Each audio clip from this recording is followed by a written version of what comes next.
Oh.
Alright, man. Let's get going, man.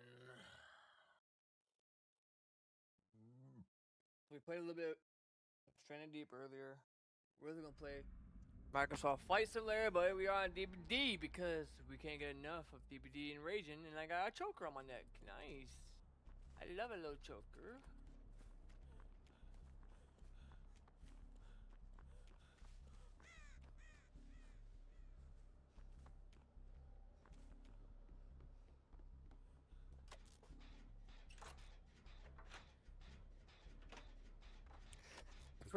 Prickly Penis is that guy's name.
I thought we both faked each other and it worked out for him.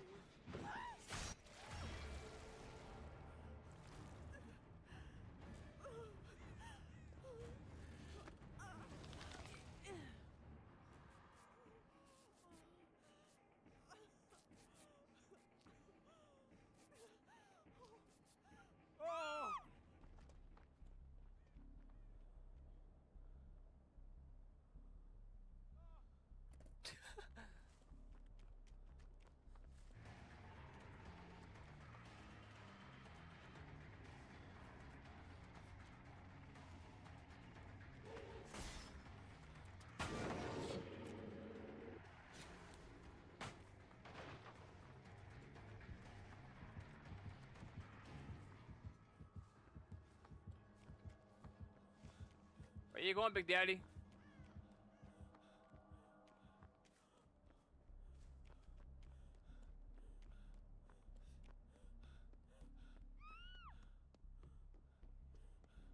Oh, he's not AFK no more.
He has Tinker, I think.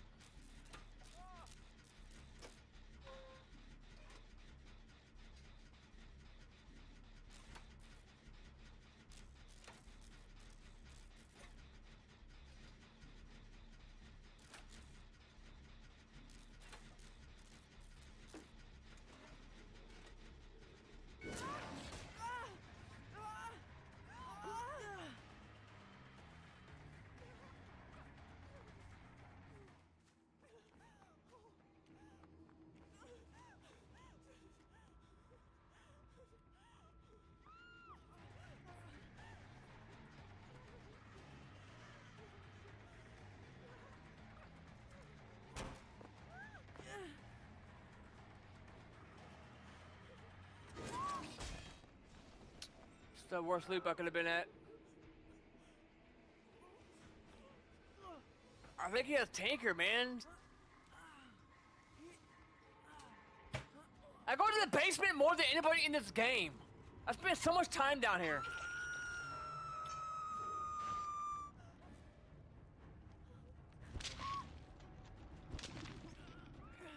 I mean, my team don't have it.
Can't move off for shit today.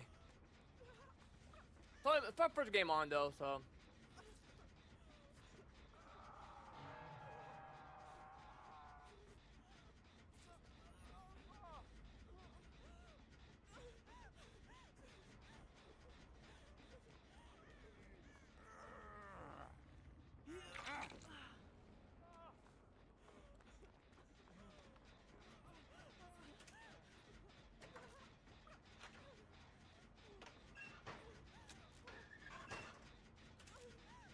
Bro, you are the biggest bot. You were AFK for like 20 minutes.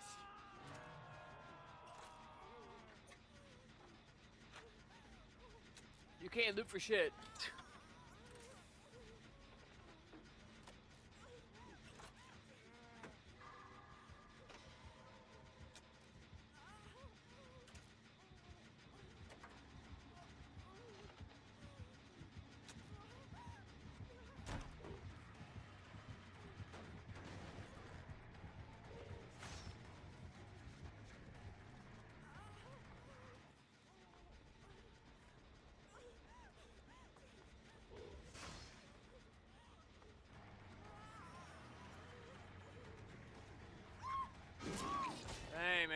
He held it so long. GG's.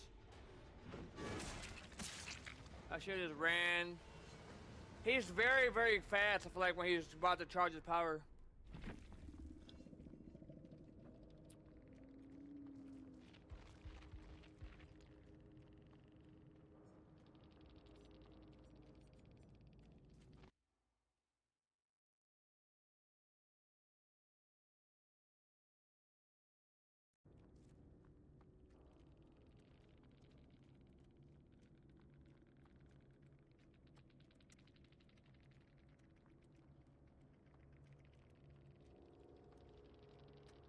Why start the game if you're gonna be AFK? That shit bothers the fuck out of me.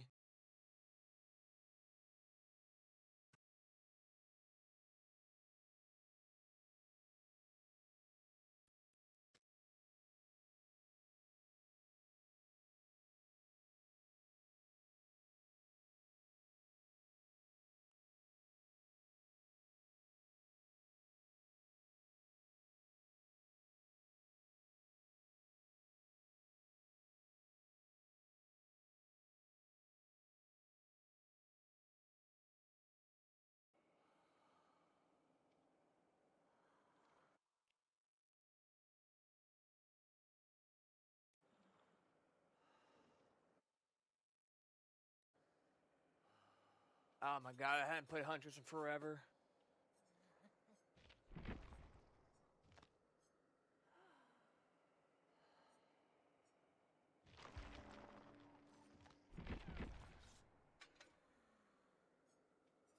Do I want to be toxic and run this? Nah.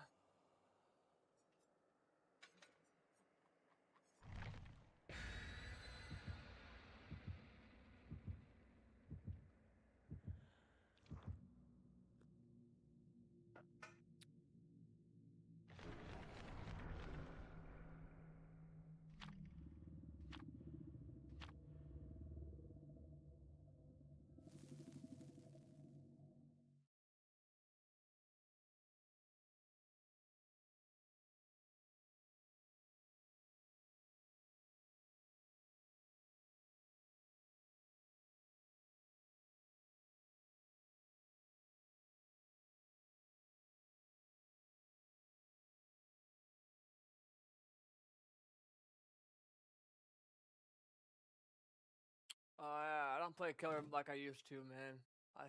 I enjoy Survivor more. I have like 8,000 hours of Survivor. Only like not very much on killer.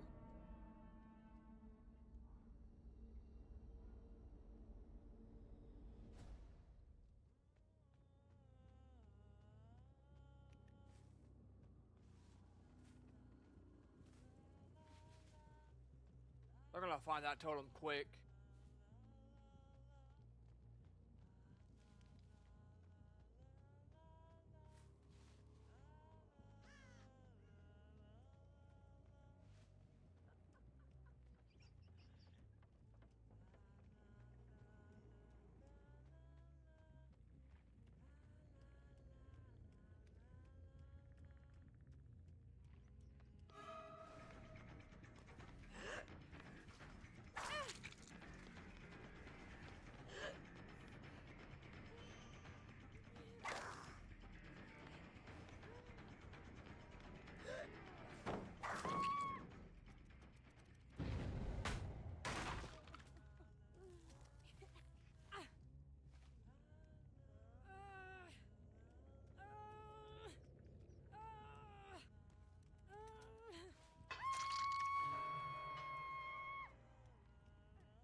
haven't played Hunters in a while, so my hatches are gonna be horrible. I'm technically a Hunter's main, but I haven't played I don't like Killer as much as I do Survivor. I have like 8,000 hours on Survivor, maybe 100, maybe 100 hours on Killer, but I'm decent at Hunters because I played a lot of first-person shooting games, and I had like a 3 KD in Call of Duty. So I mean, I have a good shot, but it's just been a while since I've used. You know, you gotta think of, we don't have crosshairs on here, so it's a little different. You know, sometimes I have a tendency of looking down instead of looking up.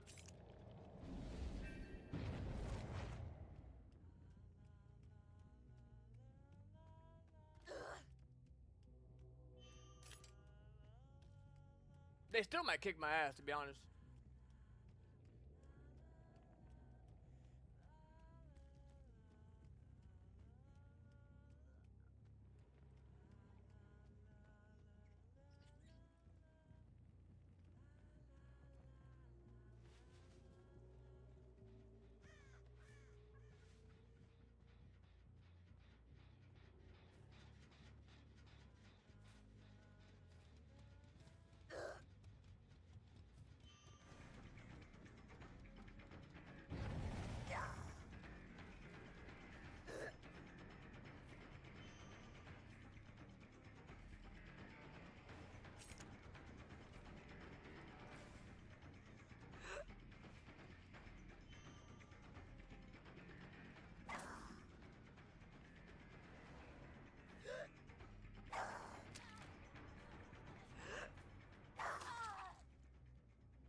I don't M1. It's one of my rules. Oh my god. What?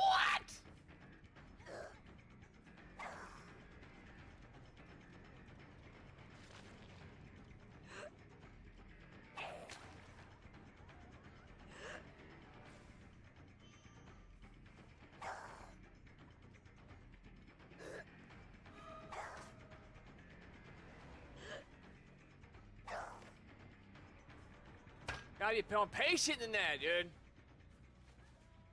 I'm not gonna M1 you, but thanks for the free pallet. Oh my god.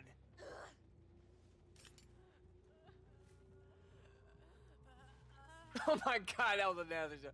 I haven't played a shooting game. I haven't played Black Ops or anything in a long time either, so my shot's gonna be horrible. I don't really play Apex. I haven't had a 3 KD on Call of Duty in a long time. So my shot is a little bit.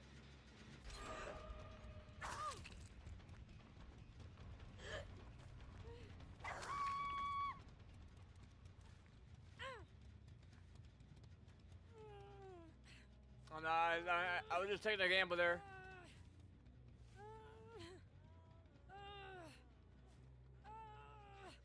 Oh no.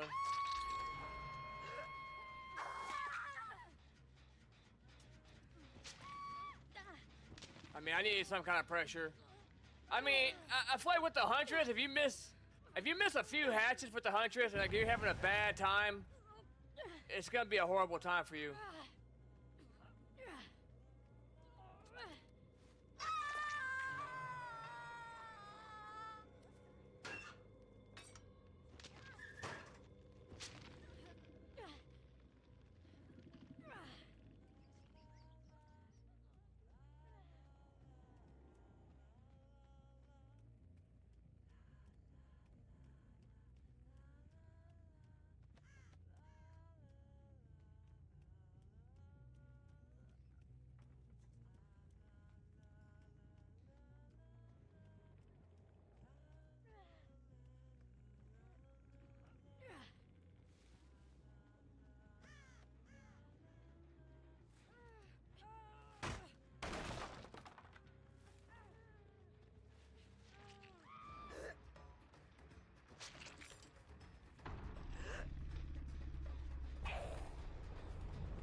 Alright, we got our 3 tokens on Devour Hope.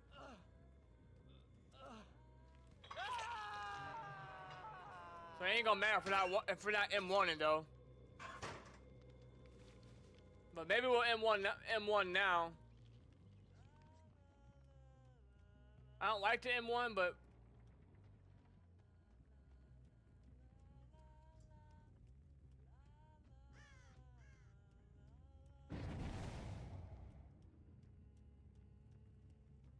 they're gonna go try to triple team that gen up here.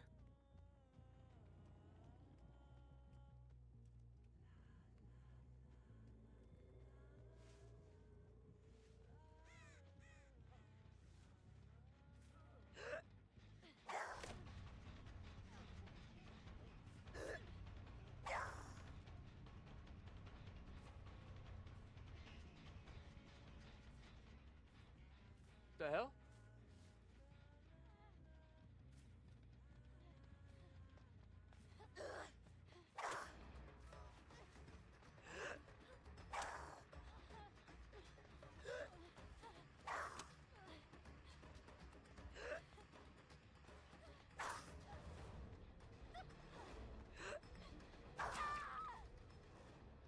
That was terrible, bro.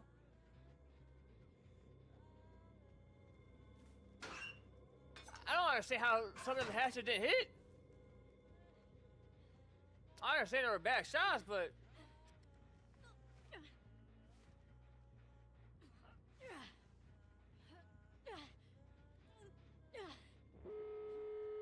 they got that gen done quick.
So hard without our crosshairs. It's been a while.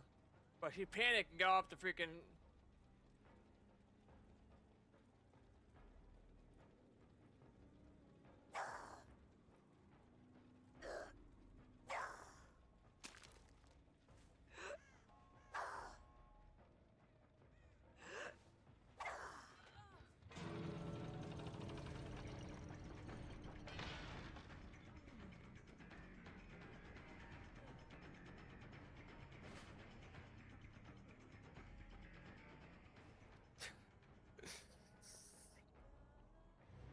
I wasn't trying to get him. I didn't care if they got out. I was just trying to figure out my aim, bro. Like,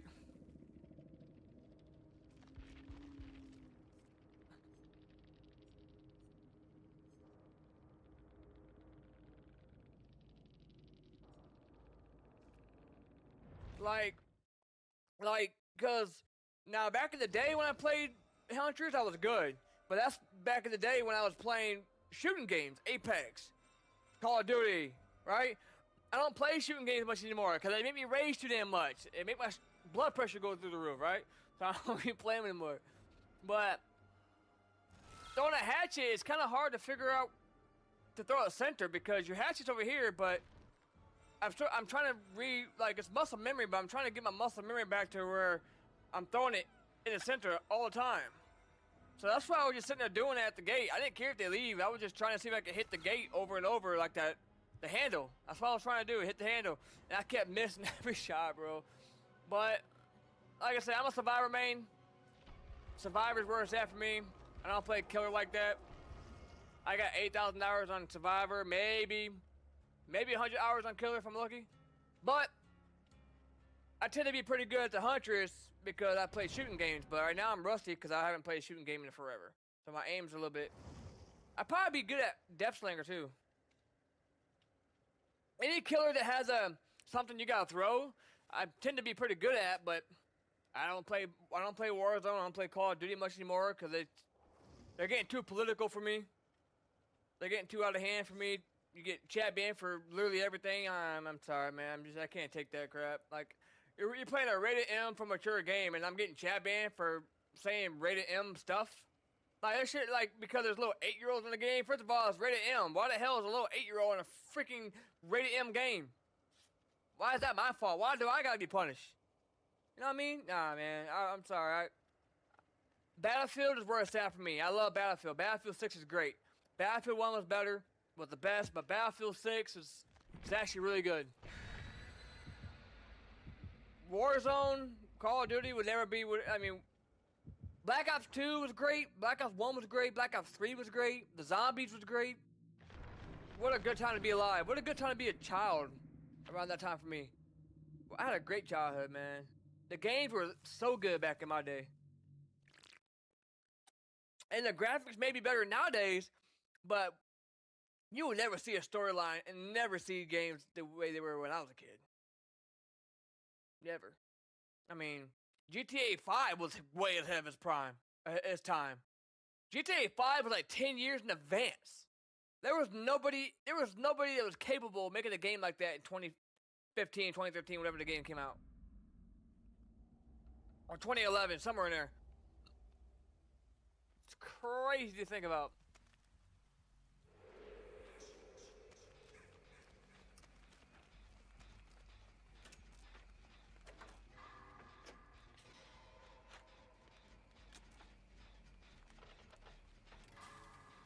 He definitely goes to that pallet. How much would I bet he goes to that pallet?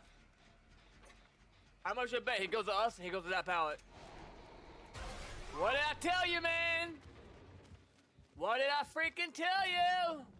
I know this game. It's big IQ right there, big brain.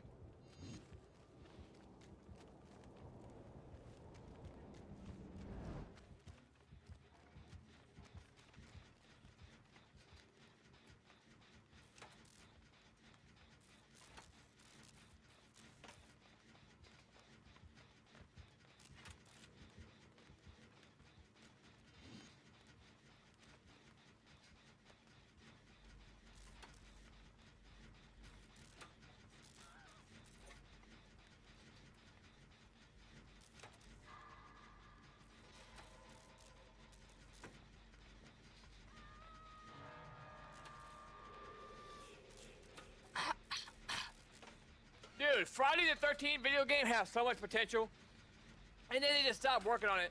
We should have all got a refund for that game. We barely even got to enjoy a year out of that game, and they discontinued it. How was that our fault? That because they ran into a license issue, we don't get our money back? In what world is that legal? In what world is that legal? That is, we pay for a game, and y'all ran into an issue. Not us.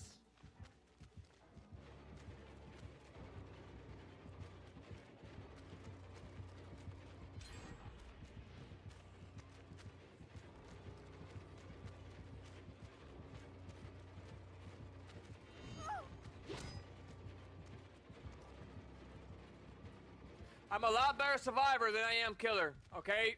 Jason, so you might want to chill. I'm a lot better. Look, guys, I may be embarrassing myself on killer, but you get what you put in, right? I'm a survivor main. I got 8,000 hours on survivor. I got maybe 100 in killer. You get what you put in. I have a lot of hours on survivor. I better be halfway decent. I have bad games like everybody do. Everybody be having bad games every now and then. It happens, right? But in killer, you can tell I'm new. If you didn't know no better, you would think I'm new at the game when I play killer, but I'm not. I'm very familiar with the game. Survivor Survivor though. Now I used to play with the Huntress a little bit, and I was pretty good with her because of ability of having to aim and stuff, and playing shooting games and stuff. But I'm not great with her because I don't have you know, thousands and thousands of hours on her. You know what I mean? Like, I tell people this all the time. You're never gonna master DBD. Never. I'm gonna tell you why.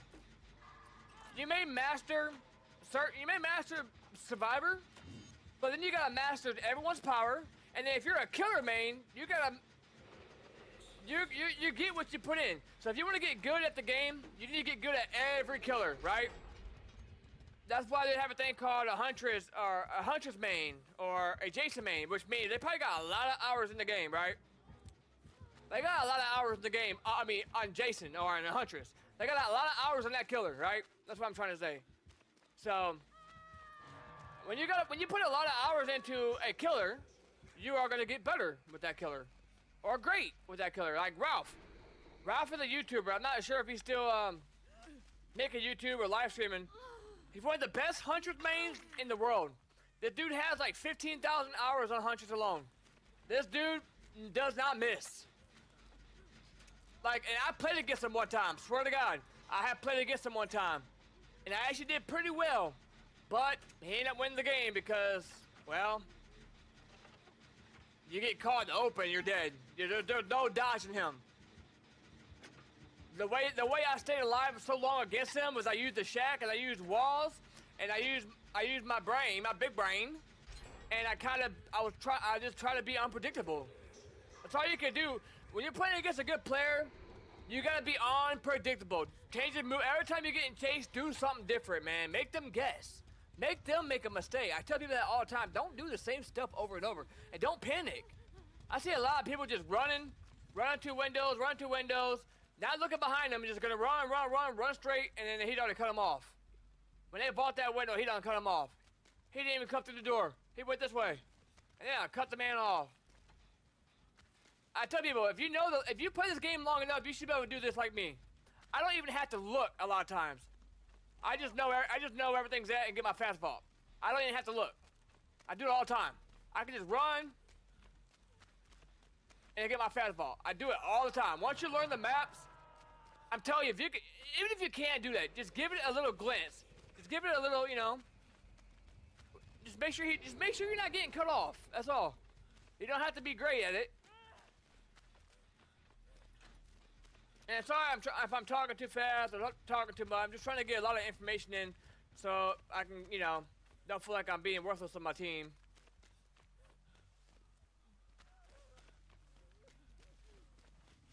And like, for example, if you want to run this pallet right here, the jungle gym, you want to run from the pallet side so you can get the fastball on the window. That's the crucial part of this. You always want to try to set yourself up to prioritize windows because they're always going to be there, pallets or not. And you always want to set yourself up to get a fastball on the window. So, obviously you wouldn't run it from this way. You definitely wouldn't run it from this way, right? But what you could do is you could run it from this way. Or, you could run it from this way, but then you're not getting yourself the pallet. Or you could run it this way and they go, that's gonna be tight. But the way I would run this loop is not the best loop in the world, is I would run it from this way and kind of pay attention. You have a little room right here to see what he will do, but then you'll get yourself in the fastball and then you can come back and play the pallet if needed. This ain't one of the best jungle gyms you can run. It's pretty dangerous, but what's gonna save you is that rock right here, because once you come here, he has to go wide around that rock, so you're gonna be able to see if he goes wide, right? Because that rock's in the way, which is actually, believe it or not, that's gonna save you, I promise. Because now he has to come outside the rock, and he has a bigger hitbox. He can't hold the wall tight, right? You're gonna see him if he's committing, and if he's trying to moonwalk you, you're gonna see him right here. And then you have this little area right here you can play, because he's gonna think that this tree's not gonna be there, and he don't know what's gonna happen on this side, so you can play this, right? And then you can hit the fastball on the window. Yeah.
Maybe.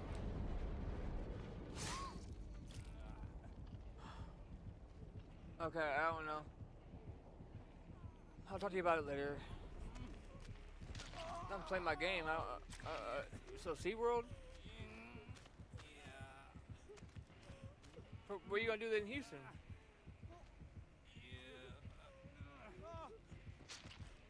Okay, that's fine.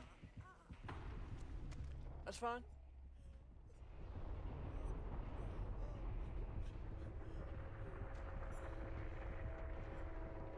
I mean, I can take a vacation. Yeah. Hey, I have a. When's that gonna be? Okay, I just have to let my boss know soon so we can put it in. Hey, uh,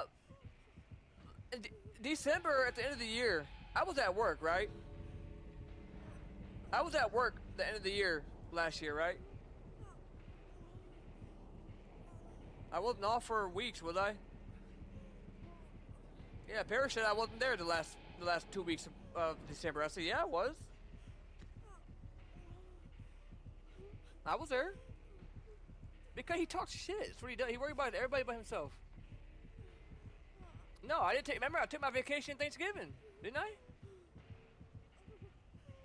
Yeah, remember I took it for Thanksgiving because she said we normally don't do it. I know we don't let people take a Thanksgiving.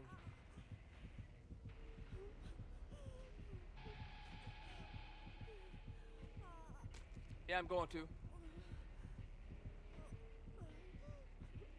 I mean, like I told him, I said you don't know what somebody else is going through. I don't know what you're going through. I don't know what the next man's going through. So why, if it's not you make like if it's not your money, why are you so worried about what somebody else is going through? You know what I mean?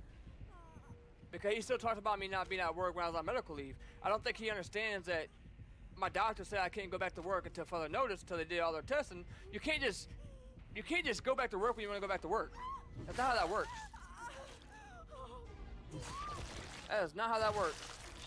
But you know, instead of like, hey, I hope everything's going good with your health, and it's just that's what I said. That's what I said.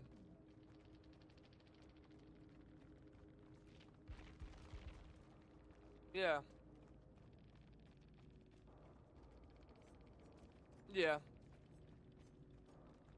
I don't know. I'm not worried about it. I just wish, cause like this morning he was talking, with my boss and everything was in there. He was talking trash, and I finally just like told him. I said, dude, if you ain't got nothing nice to say, I said, don't say it at all, because like I said, we all come in here being positive, and you're over here talking about someone not being here. They do this every time. Like, worry about yourself, man. I said it right in front of my boss. Yeah. He's like, oh man, facts is facts. He said, he's like, I can't wait for, I hope that, Alliance does take over this site, Sammy's job, so we can have a point system. Half of y'all wouldn't survive around here. I'm like, well, I mean, unfortunately they don't have that, so why worry about yourself, you know? Yeah. She don't say nothing. That's what pisses me. I mean, she just, I don't know. She told me to ignore him, but you can only ignore so much negativity.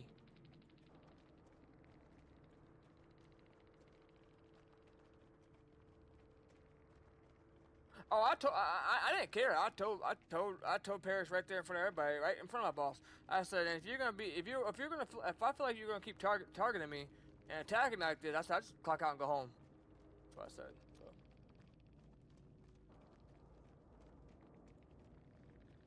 I need to be there. I want to make money. I love to be there. I wake up in a good mood, positive, but I ain't got time to be, like, he's not just just targeting just me. He's just talking about one guy that's out. He's actually on medical leave because he messed up his knee really, really bad, and he has to have surgery. Well, Parrish like, oh, I bet you he comes back, at the start of the new quarter. I said, Parrish, he's on medical leave. His doctor makes that decision. He doesn't make that decision.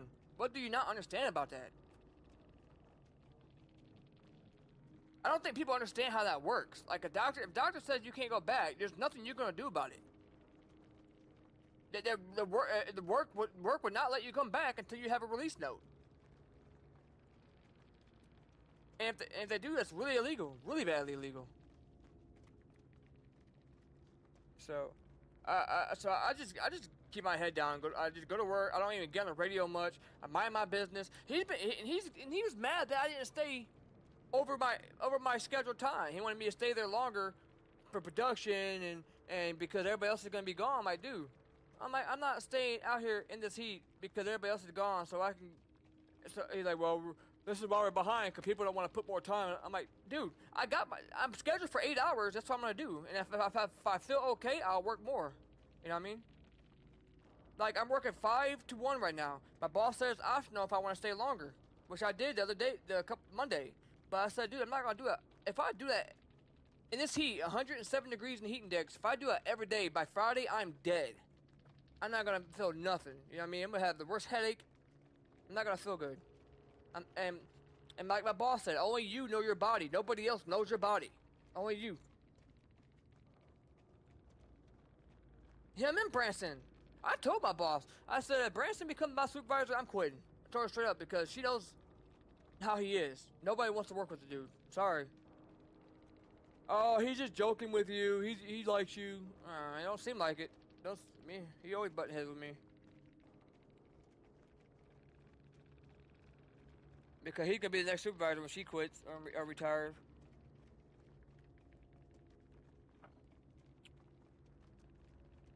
You know what I mean?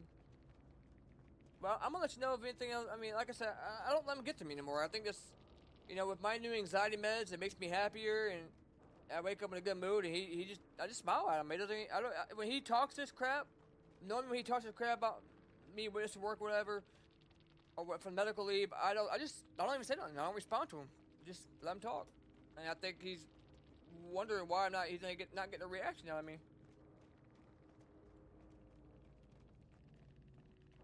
Yeah, but I'm gonna tell you right now, you don't know what someone's going through. Some people just have medical issues they're going through. Some people are going through something, and the whole time I was on medical leave, I didn't get no text from them. Hey, how are you doing? You okay?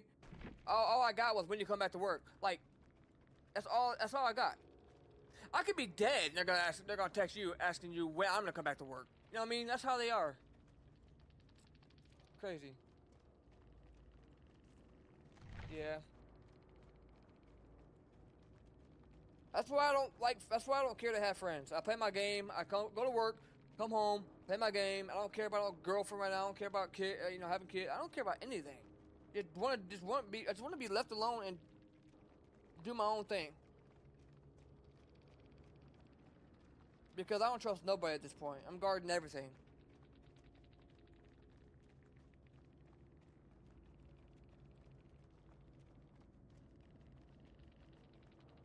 Yeah. Okay.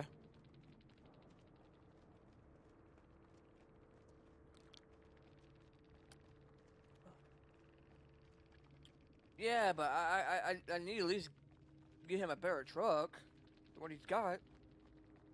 A used one. Huh?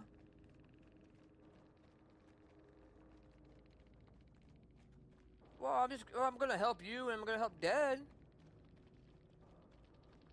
I want to buy Dad a truck, but it don't have to be the nicest truck. But his truck that he has is, just something to get him back and forth to work. That's all he really needs. But now my sisters, they're on their own. I don't know if I'm gonna help them.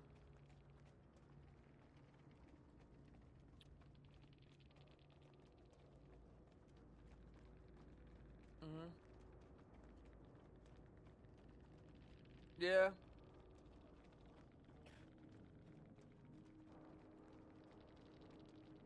No, I'm gonna talk to my financial advisor because she's gonna manage to try to to grow my money so I don't lose money. You know what I mean? So if I put 20,000 in to the one I'm putting money into now, which is a 33% increase. So it's 33,000 they went from 28,000 last year to 33,000, which is a big profit. So she's got me putting money into that right now, and my money hasn't went down once. It's going up. Before, my money would like be at like a certain a number, and now I lose 1,000 out of nowhere. I'm like, what the hell? And I talked to her. She's like, yeah, the stock market and that one took a crash. We got the investor money over here to this one. So once I did that, it hasn't took a crash since, and I haven't lost any money.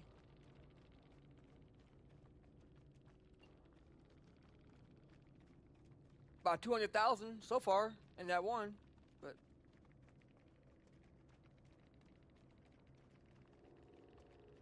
yeah, all right, all right. Love you. Bye. Alright, sorry about that. Oh, this guy said, guys, come on, what was that? I don't know, you're at the bottom.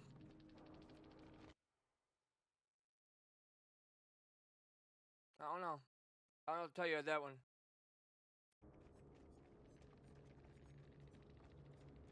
And, I mean, I only had 18,000 in my defense, so I was distracted. But, this guy wasn't even that good. He's got, I mean, he's only got 25,000. That's impressive. It's really impressive. I was distracted though. I mean, that guy. I mean, the only way he was gonna win that game or get me was just slug me, and that's what he did. So it is what it is. I'm not mad.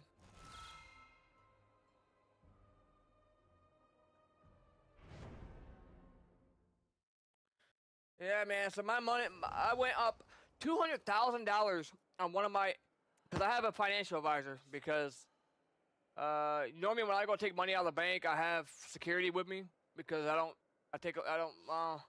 I like to take some money out and put it in this vault I have. I'm not gonna say where I have this vault, but I have a bunker vault, underground vault that I put money in for emergency.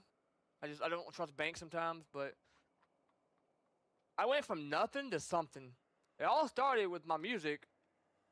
That's where it started, and then what I did is I started investing into a financial advisor. So every money I started making doing music, because I'm telling you right now, guys, a lot of people in my personal life don't even know I have money. I don't. I drive around in a not the nicest car in the world. I have a roof over my head. I'm about to buy the house. I'm about to buy my dad a truck, but I don't. Even people that are close to me don't know I have money. I don't trust nobody. Don't ever trust nobody. My mom has my full will. If I died, she gets everything. I didn't even leave it to my dad, my sisters, nobody, just my mom. But what I did is, like, I don't even have a GED. I don't even have a high school diploma. I don't have nothing because I didn't graduate school when I was young. I was in middle school, then I dropped out, went homeschool, and I just gave up. I got tired of it. So what I did is I was a musician. I've been playing music since I was like three or four. And then each money I made doing music, I donated to charities. But then I got a financial advisor, and she led me the way to put money back and to invest money into certain areas. When I started doing that, my money started growing. I made probably my first year. I made $200,000 to $300,000 my first year.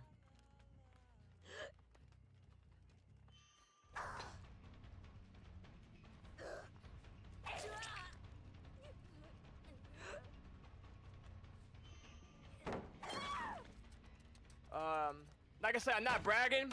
I'm just saying for anyone out there that doesn't have a degree or whatever, unless you're going to be a doctor or whatever, college is not necessary. You guys can do it. Anyone can do it. Anyone can do what I'm doing. Find a passion, find something you're good at, find a talent that you're good at. Everyone has a talent.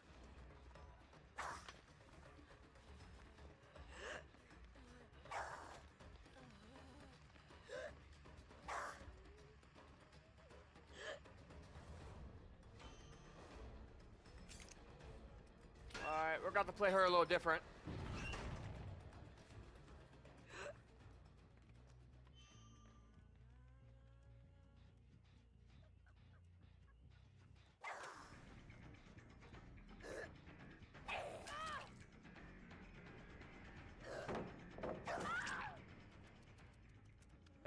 everyone has a talent. If you draw, if you play music, whatever you do, find a passion, put money back in your savings, and then get a financial advisor like I did.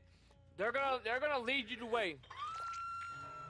My financial advisor lets me know if I'm spending too much money. Everything I spend goes to her because she wants to see, you know, I'm trying to be smart with my money. And then, they're also gonna help you make your money grow. She even helps me in my 401k, so I don't lose money in my 401k, which is awesome. And they're gonna tell you what's crashing and what's doing well. And then when something crashes, you're gonna get out of that, and you're gonna invest your 401k or your money into something else. And I'm telling you guys, these financial advisors know what the hell they're talking about. I was completely broke until I got a financial advisor. I'm not even lying. I can show y'all the freaking stubs. I can show y'all everything y'all want to see. From 5 years ago to now. I have one of the best financial advisors, man.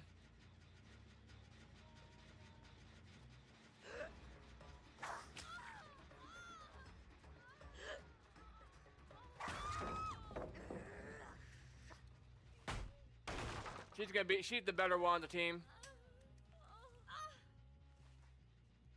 It's so hard to get a 4K with Huntress though. And like I said, well, I didn't say this yet, but I am gonna be doing a giveaway soon to give back to people. So there's gonna be up to 3 tiers. Tier 1 is gonna be gift cards of your platform of choice. Tier 2 would be like a DLC or a bundle or like a killer or something on the game. And then tier 3.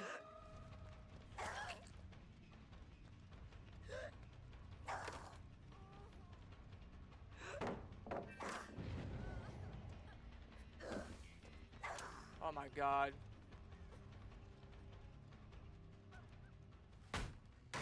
I suck. But in tier 3 was gonna be like a video game of your choice. No matter if it's an Ultimate Edition.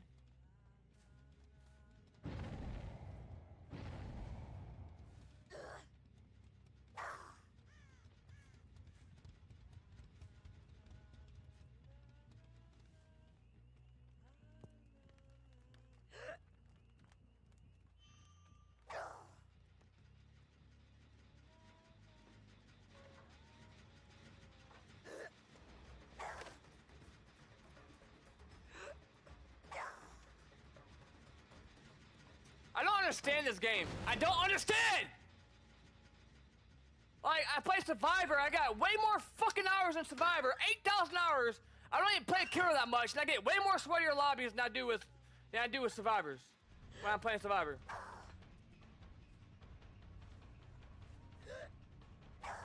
Fucking game is MMR in this game's trash. I don't even play Killer like that. I'm getting fucking sweaty lobbies. Fuck this game, bro. I don't give a fuck. This game's over.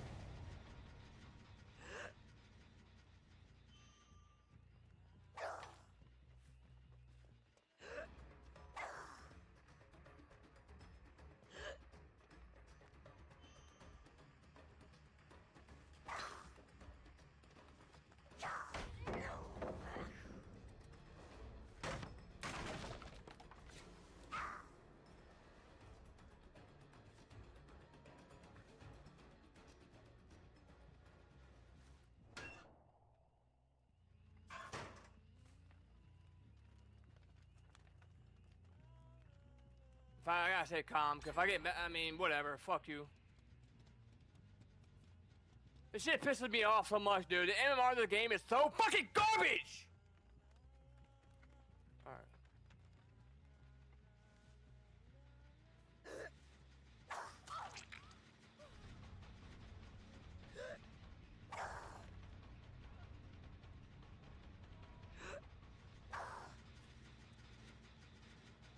Like, I don't play Killer like that! Why am I getting these fucking lobbies? I wish I could get teammates like this when I play fucking Survivor! Shit.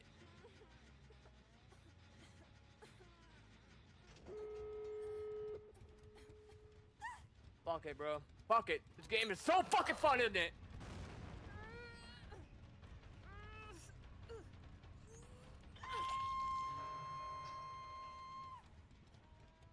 This shit pisses me off so fucking much, man. The MMR in this game is just absolutely horrendous. I don't even care. Y'all can leave, bro.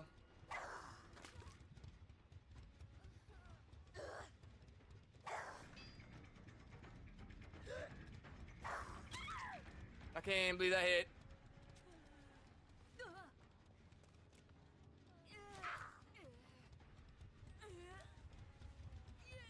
This person is really pissing me off.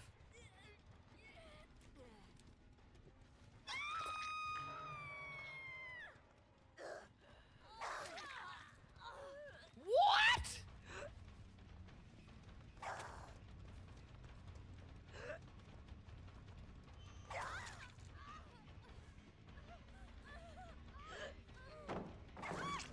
I can't believe that hit either. I better take it, bro.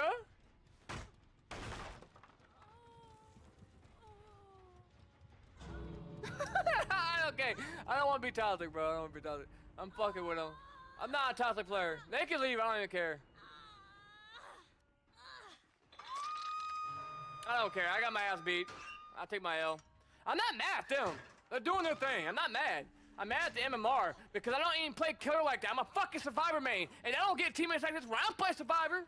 But oh, when I play killer, I have about 10,000 hours maybe probably in killer, and I get these fucking lobbies. But I have 8,000 with survivor, and I don't get shit.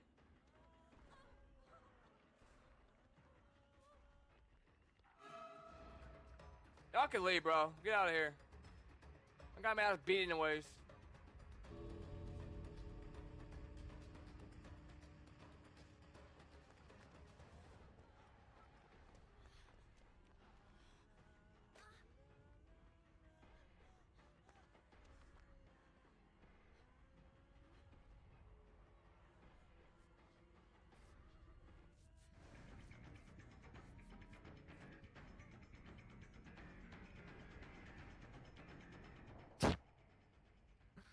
I just don't understand this game, bro.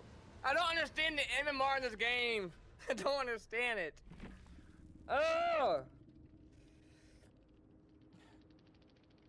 Like, why can't I get teammates like this when I play Survivor?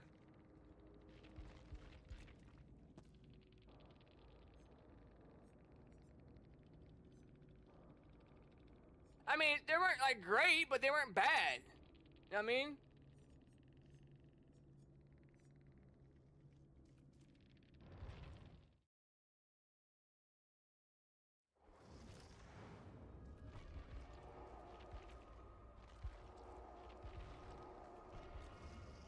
I just don't understand the MMR in this game. I don't think I'll ever understand it. I got 8,000 hours in this game on Survivor. I've been playing the game for 9 years. I'm a Survivor main. And I rarely get good teammates. But I don't even play killer much at all. I never even made it to rank 1 as killer. Like red rank. I maybe have 10,000 hours in killer alone. And I get like, I play against sweaty fucking people. How does that work? How does that make sense? Fucking game, dude. Like, I don't understand it, dude. I just don't understand.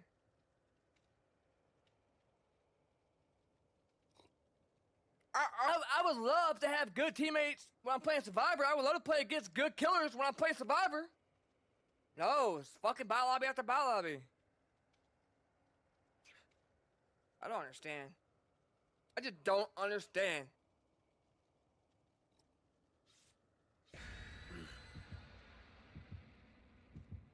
Like, I'm a lot better player as Survivor than I am killer. I got 8,000 hours in Survivor. I better be fucking halfway decent. Playing this game 9 fucking years, man.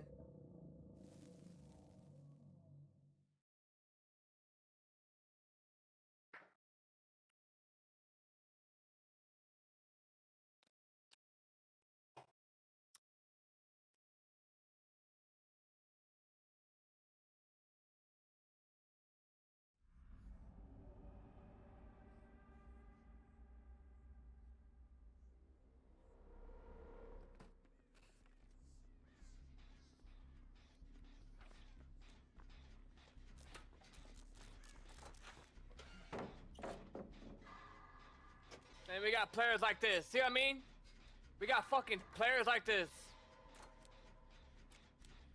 Fucking get the fuck out of my way, dude.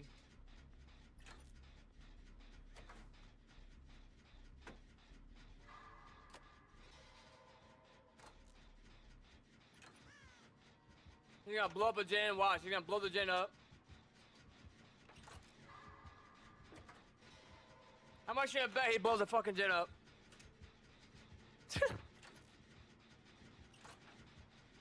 This is what 8,000 hours lobbies get right here. This is what an 8,000 hours lobby look like in this kind of MMR. Bot lobbies, bro. And then when I play killer, I don't have many hours in killer like that. Not nowhere near 8,000. And I get freaking decent players. I'll never understand. It used to be good at MMR when they had the old ranking system when you pibbed up and depibbed. Then they gotta change everything. Shit makes me rage so much. Triggers the fuck out of me, man.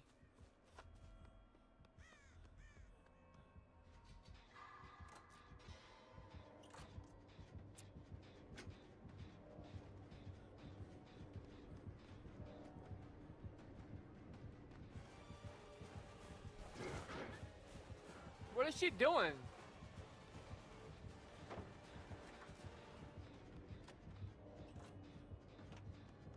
She just wasting fucking pallets, yeah. Waste 2 pallets just to go down.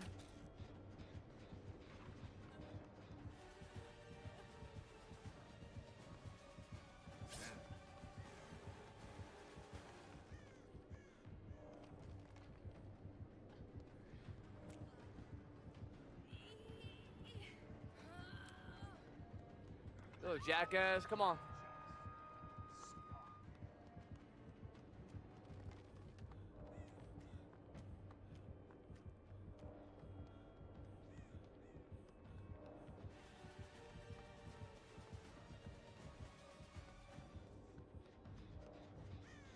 Bro.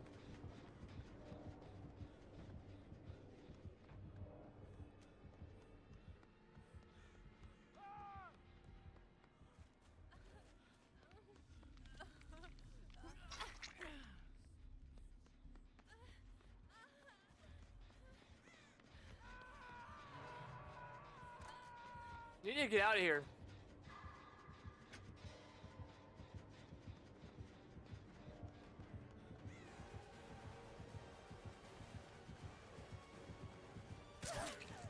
Bro, I didn't know the fucking...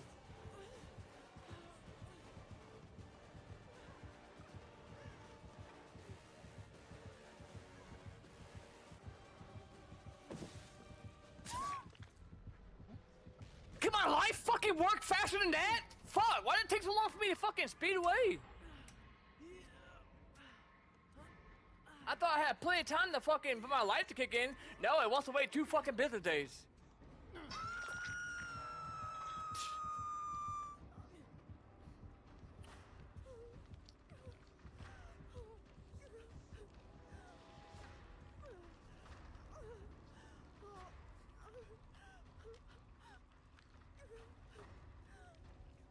I hate Wesker anyways. Fucking annoying as fuck.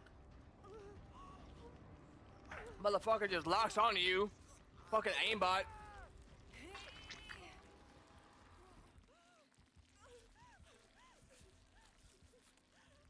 Why is Brooke not fucking... Do you have a spray can?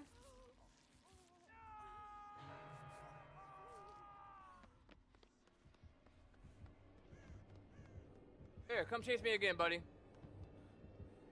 Right here.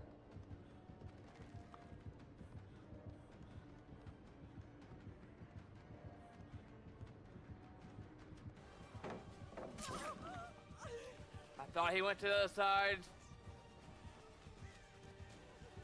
Oh, sweet.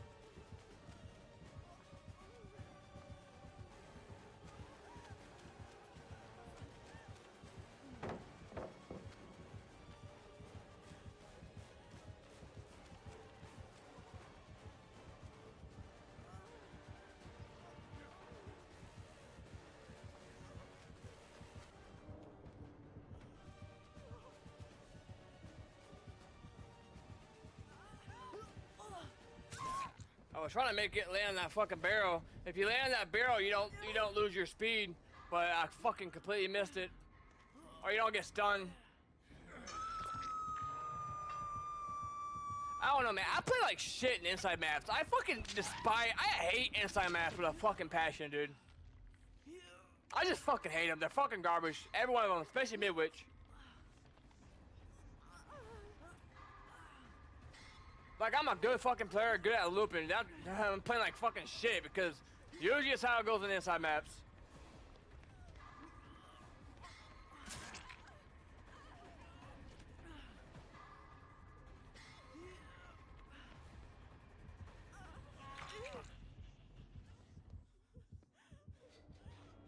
Get the fuck out of Jen, dude. No, you're not healing me. I don't need to be healed. If I die, I die.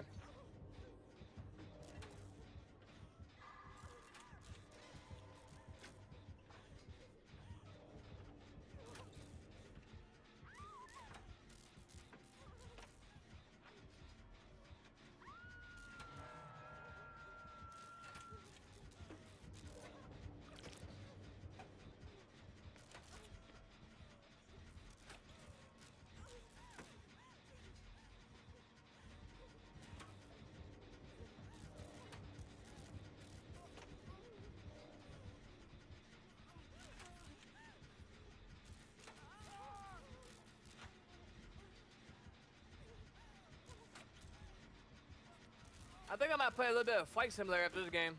I need to calm down. The game is getting my blood pressure up right now, dude. It's not so much that, it's just more so the MMR. I just don't understand it. This pisses me off. Oh my god, this is why right here! What are we doing? Fucking orgy over here and shit?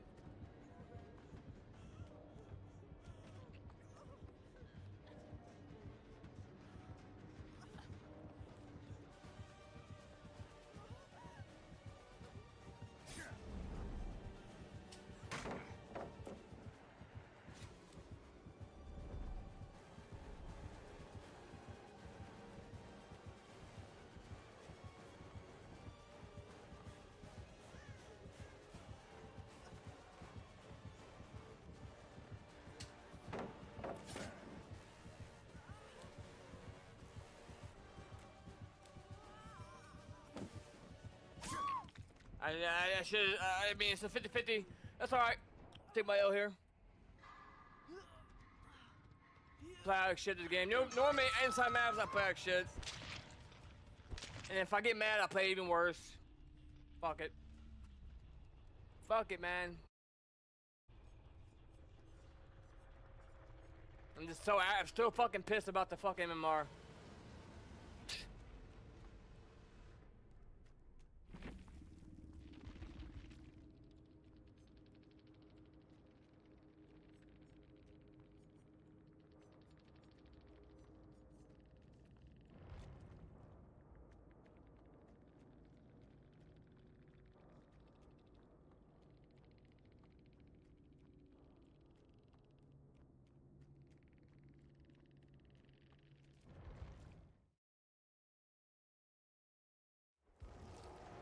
I'm not even gonna change the title. I don't give a fuck, dude.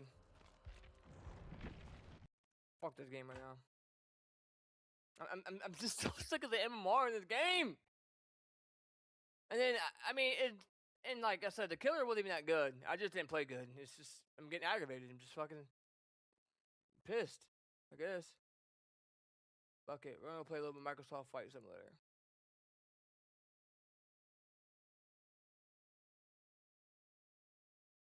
We're gonna be a pilot. I'm a pilot today. I'm not changing the title. I don't give a fuck. I'm not changing none of that shit right now. I don't give a fuck. I don't care. Don't give a fuck.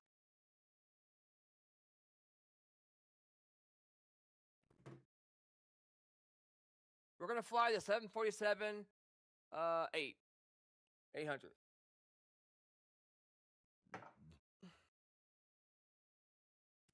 Did I get paid yet?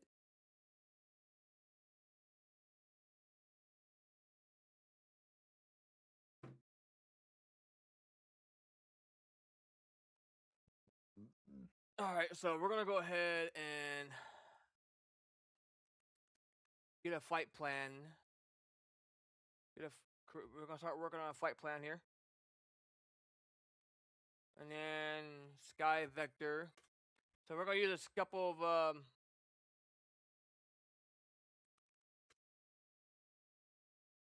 right.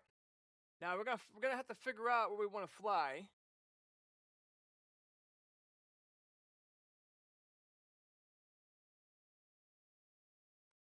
We could maybe fly in New York. We probably won't do the full flight here because it could be long, kind of boring. We'll have to do that for the weekend. But we could probably save it and continue later on. I just don't know where we want to fly to or from. Now, everything we're doing on this game, you gotta do in real life. I mean, it's pretty realistic when it comes down to everything you gotta do. I'm just trying to figure out. Oh man, we got Los Angeles. We could fly out of Los Angeles, maybe down to San Francisco.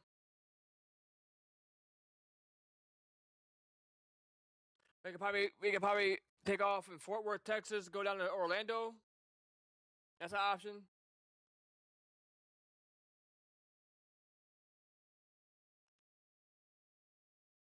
So this is what real pilots use right here. Sky Vector.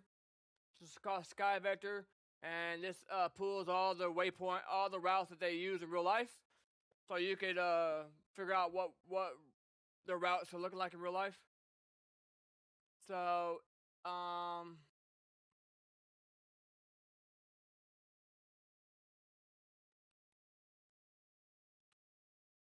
so Dallas, Fort Worth, and then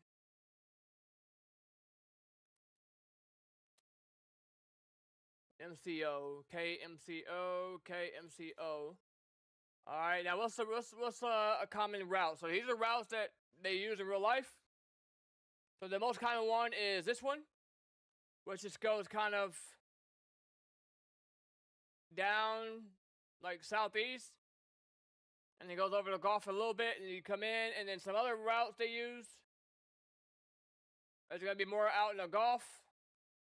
That one's kind of same, and this one's really long. That one's less common. So these are waypoints right here, and these are via waypoints. The green.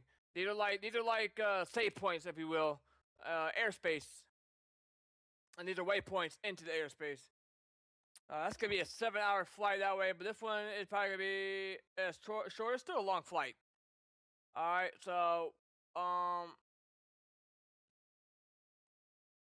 now we're gonna go into sim brief. This is gonna allow us to actually make a flight plan and make it as realistic as we can. So I already have an account. I don't care if y'all see my last name. I'm not that serious. I don't care. All right, we're gonna go into dispatch system, and I pay for this. And I have also a navigation chart connected, so I can see the airports and everything. I take this real serious. I role play the hell, and like I said, I don't care. I'm not changing my title from Devil Daylight. I don't care. Don't care. I don't care. It is what it is. Y'all tune in from DVD. Nice to see y'all. We're just playing some Flight Simulator. All right.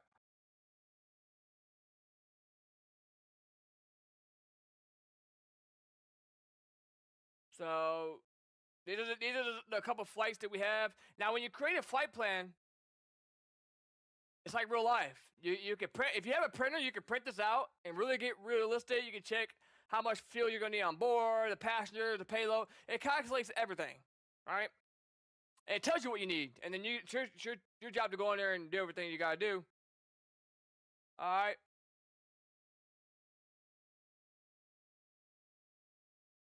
Nice.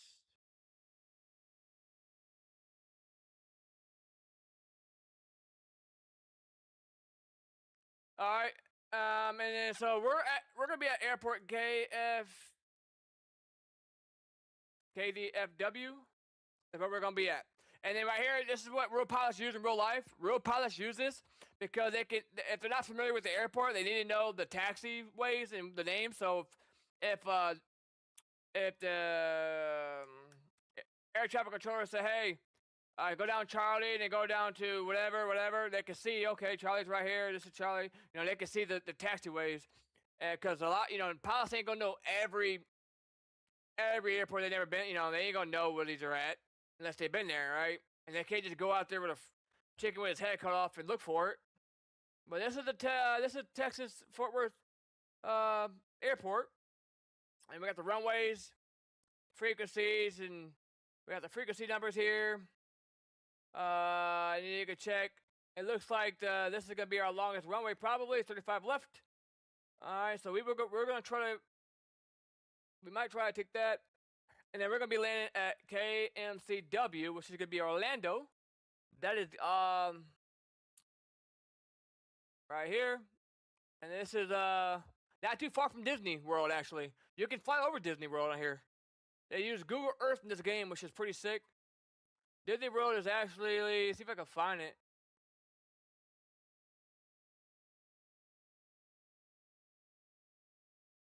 I'm not sure if it's gonna show the river right here, but there's Gibbs. So Disney World is, I want to say right here, Ranch Resort. It's right in here somewhere. I want to say.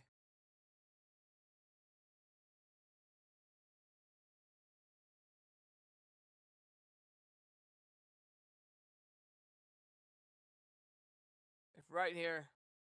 Alright, so let's go ahead and start our flight plan.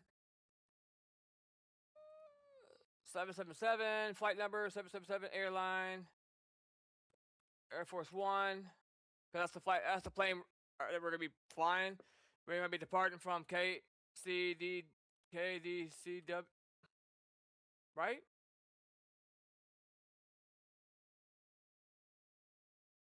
KDFW.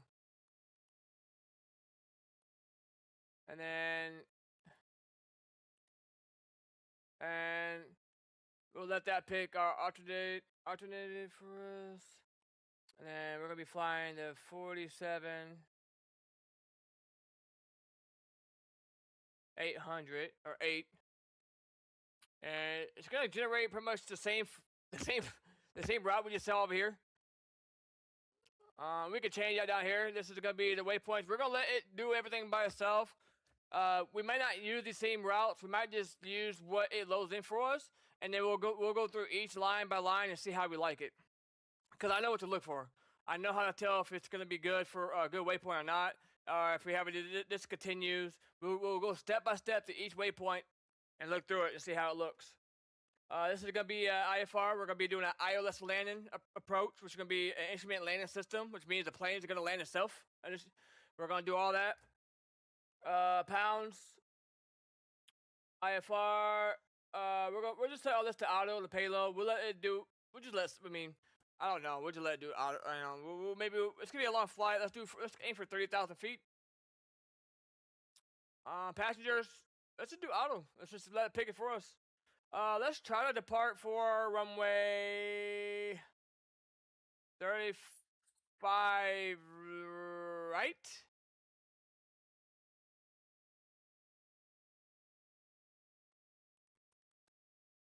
35 right. That's gonna be our biggest runway, right? 35 left. 30.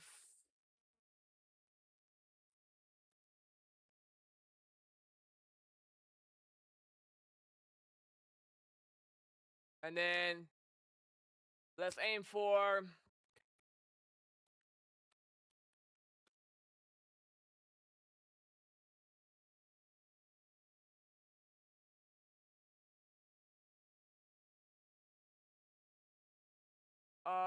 let's aim for this one. Seems to be our biggest runway. 36 left. Then we're gonna have to come off from the ocean side, and we'll hit it from that side if we can. So by the time we get around here, we should be able to intercept the glide slope or intercept the frequency, and the plane should be able to be in reach to communicate with the airport to find the runway and find the airport and come in, and we'll make sure we'll have our speed and everything down, our flaps. We're not gonna have to worry about weather because we're gonna turn off real life weather off, and we're just gonna, real life time. We're gonna keep all that off. So we'll make it sunny, whatever. So we're gonna hit 36 left, and do you want yes? So this is gonna be our new waypoint, and we'll come in. You can see, we will come in and we will hit this one waypoint. This right here, that runway. So we're gonna kind of come in toward Tampa, a little on Tampa. We'll come in, and then right around here, we should be able to intercept at about 7,000 feet. We should be able to intercept the runway and find everything perfectly. Hopefully, is the plan. Everything looks good. Everything looks good from there. Everything looks good.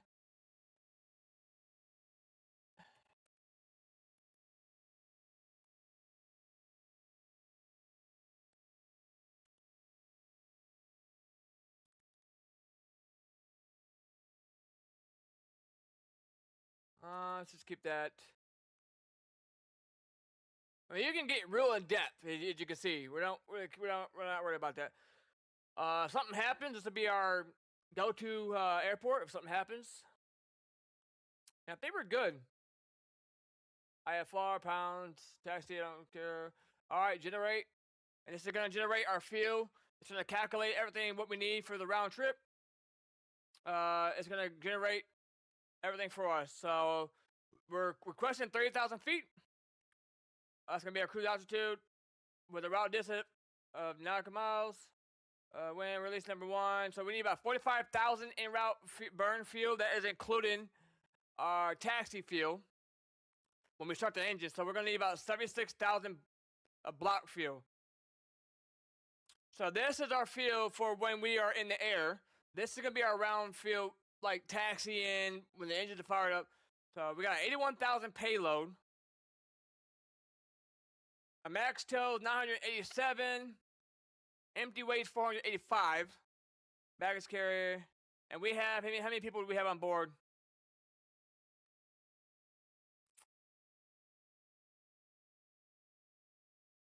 335. It's a lot of people. Alright, and it's a waypoint. Like I said, we might change it. That might be aggressive to change, and we can also view it in PDF if you want to get really serious. So the round trip fuel that we need is 76,000. No more, no less. That is gonna be enough if something happens. We can still have enough fuel. Everything's in here that we need. Everything looks good. Let's go over here. Let's put that over here. And let's put that over here. And let's go ahead and select our KDFW airport, and hopefully they have a big enough. We don't need a ramp. We need a gate. They only have a small gate, medium.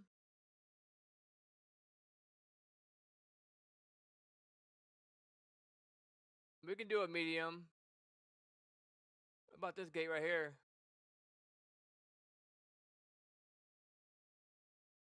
What about 39? That's a small gate. Okay, and then flying conditions. Let's just do.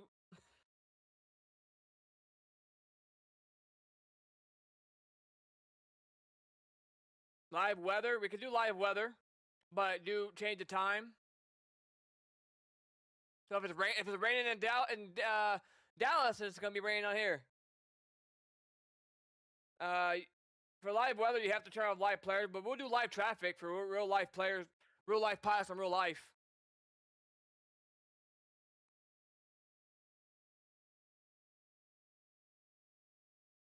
All right, we got a lot of work to do. It's just like real life. We're gonna have to go through our checklist, make sure we get everything that we need. Make sure we do everything, don't miss no steps.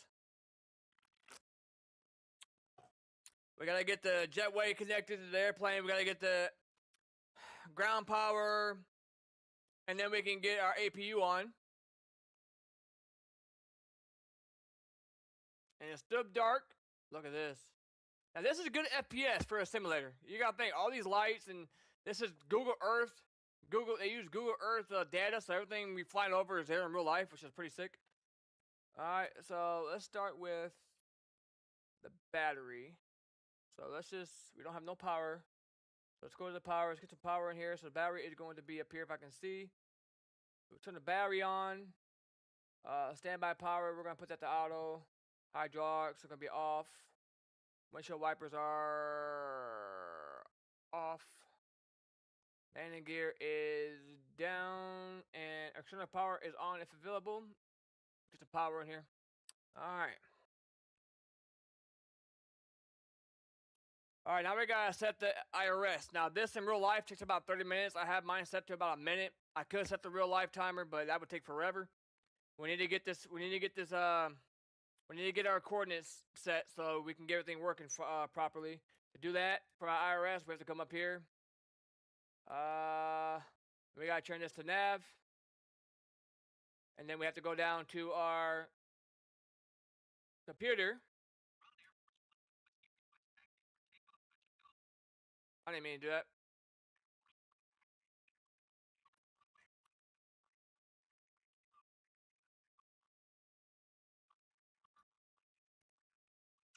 Okay. Ignore that. So we have to go down to our computer. We take our last position and we put it down here, and once that minute is up, you're gonna see our map come to life, and that will show then we'll be able to see our radar. If we have any bad weather in the area, we'll be able to see the airport. We'll be able to see our map will be working, right? We need this to work because if without this, we're not gonna be able to see our waypoint and where we're going, our route, and everything. So once that minute is up for left, center, and right, we'll be golden.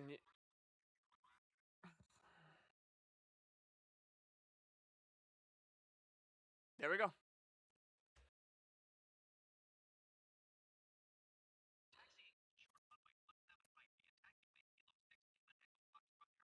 I didn't mean to say that, but whatever. Let's just go ahead and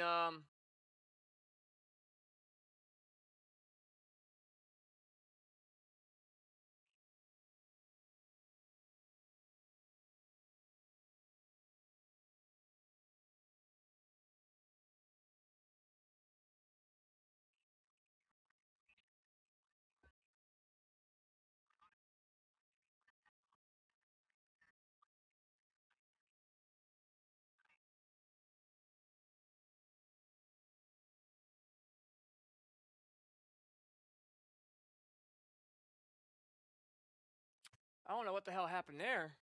Restart. ATC screwed me up.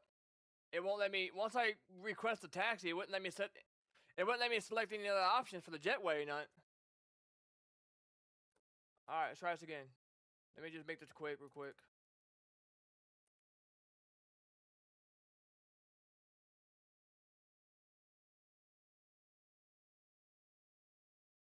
Off, landing gear down, and shuttle power is on.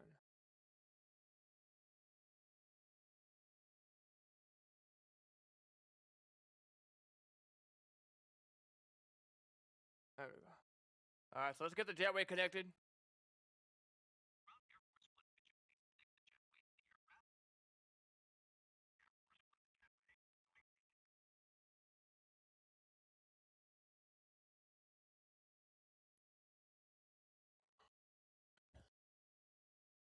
This plane is huge, bro.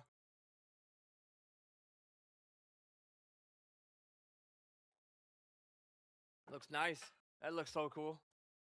And then we can start loading some baggage and stuff. They're already over here waiting.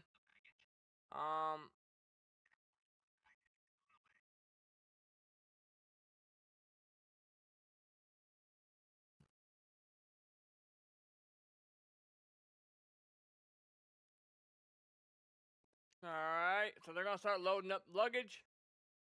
And while they're doing that, we're gonna be doing our thing. So now let's go through our checklist, because we still got about an hour until, I mean, it's gonna take us a while to get everything booted up.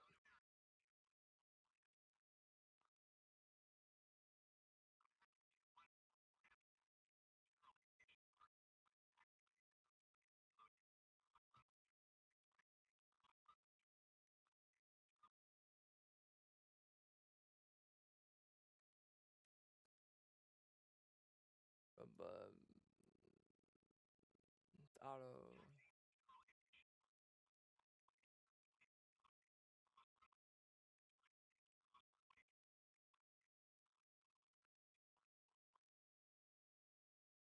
Oh wait, y'all don't even have sound. Oops.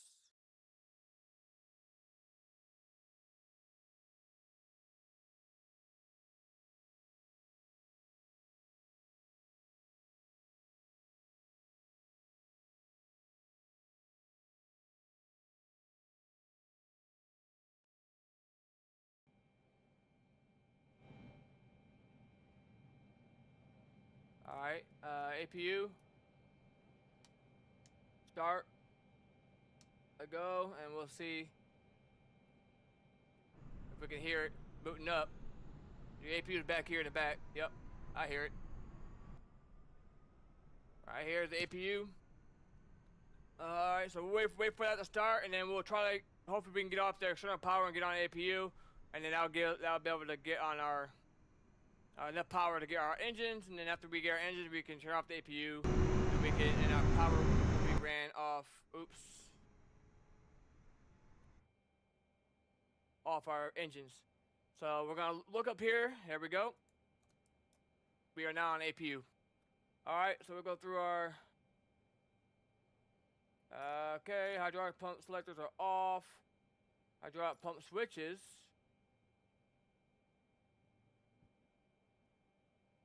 which are these, right here. Emergency guards closed. Fuel cross are going to be open and on. Fuel pumps are off. Anti-ice is auto. Window heats are going to be on. Windshield wipers are off. Yaw dampers are on. Passenger tent. I was going to pilot school, but then I dropped out because I didn't know if I was going to, like, you know, spend $30,000 on a pilot license and just not do it anymore. I didn't know if I was going to get bored of it, so I was like, I was in a tough spot. Passenger temp. Good auto. Flight deck.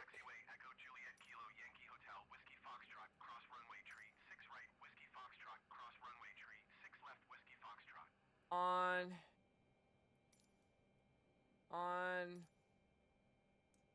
Let's get some circulate.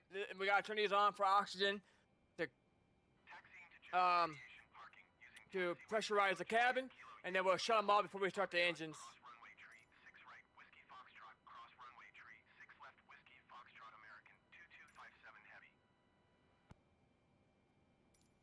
Engine, bleed, air switches. Turn those on. Navigation lights are going to be on. We can turn these on as required. We just turn them on. Flight director switches are going to be on. Auto throttle armed. Bank selector is going to be to auto. Autopilot gauge is up. Landing gear is down. Auto brake selector is RTO. Parking brake is set. Speed brakes are down. Thrust levers auto. Flaps are up. Fuel cut off. Seatbelt selectors on. Standby. Alright.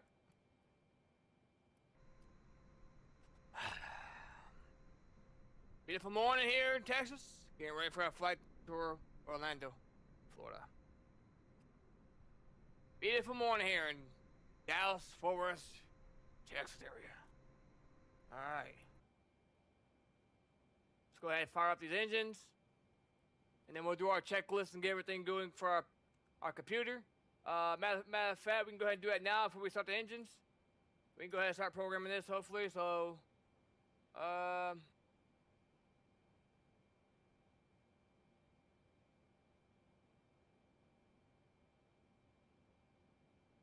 so 76,000 block fuel.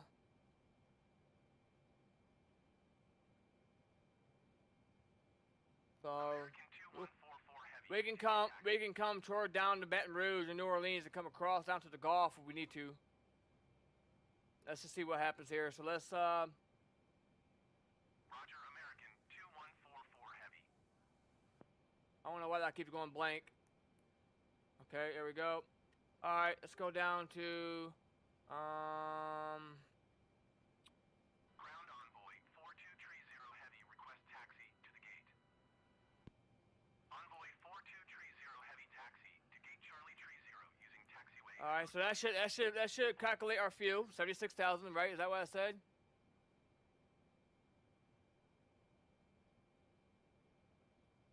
$76,000. Okay. So that seems about right. All right, cargo. So we got 335 passengers on board. Our payload is 45%, so that is going to be. Hello? 45%, and we're going to 76,000. So 45%.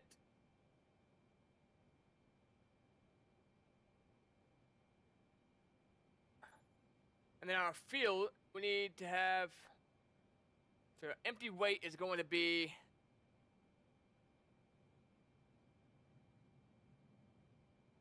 45, empty weight. So our empty weight is going to be 485,000. So 485, that's pretty much close. Total of payload is 194. So 45, our fuel needs to be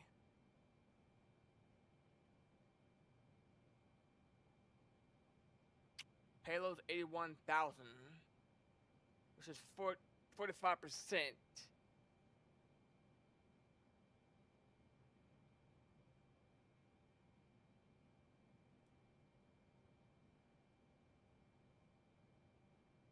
It's saying 45,000%, so we can go with 45,000%. I think that's correct because we have a lot of passengers on board. Just make it double checking. So yeah, that's right, that's right. Yeah, 45, yeah, that puts us right out there, maximum, yeah, 76,000. That's right. 76, 100, so that may be right. Let me double check here. Ground American 275 for heavy taxi to parking. Empty weight is 400. American 275 for heavy taxi to general aviation parking 400. By a taxiway. 400. So that's close. Cross runway 17 center. Zulu cross runway 17 right. Zulu Golf. Yeah. Yeah, it put the right fill in. So that's right. 54. Empty weight. So yeah. 76. Yeah, we're good. We're good on fuel. We got enough fuel in there, and we're yep. I mean, yeah, yeah, they put the right fuel in. Okay, I'm double checking. Yeah, right here. That's our fuel that we needed. Right here, as you can see. And then our payload. So everything's good with our payload. It's 45%. We could go a little bit over, but that's our payload because we have a lot of people on board. So that's good. That's good. Everything's set up there. Now what we need to do,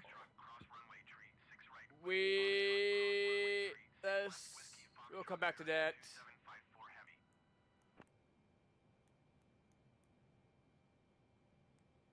Taxiing to gate November 128 using taxiway Zulu, cross runway 18 left Zulu, Golf Yankee Kilo, Blue Streak 5329er.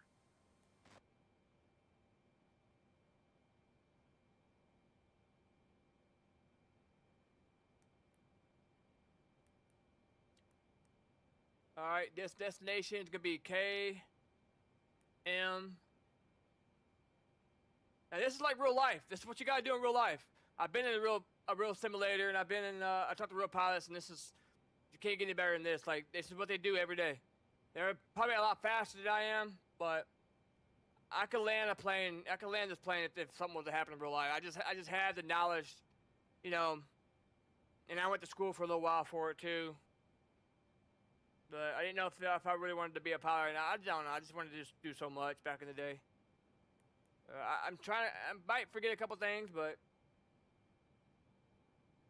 so KMCO is gonna be Orlando. Flight number is 777. Runway. I would like to take off runway 35 left.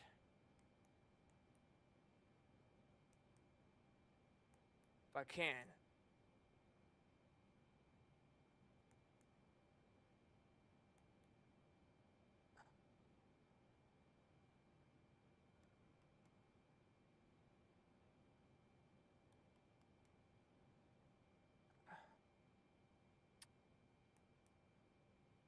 Alright, and then it wants us to use. Do I see anything for KUS? Right here. This is the one. This is the city that it wants us to take. We could try. 35 left. This is our waypoint. As you can see, this is the SID that it wants us to take. That's our SID. That's our star. So we will execute that, and we can change the waypoint, but I'm gonna see what kind of waypoints it gives us first. It may not give us the same waypoints we have here, and if not, it's not the big of it. I mean, I can go in manually and change it, but I'm gonna see how good the route runs first before I change it. We'll go to approach, and then we should be looking for pricey star right here, and then we'll come in. That's gonna be our star. We'll come in on that and 36 left. And that's going to be an ILS approach. Remember, instrument landing system. The plane's going to find the runway on autopilot. It's going to find the airport all by itself. Autopilot. Frequency numbers.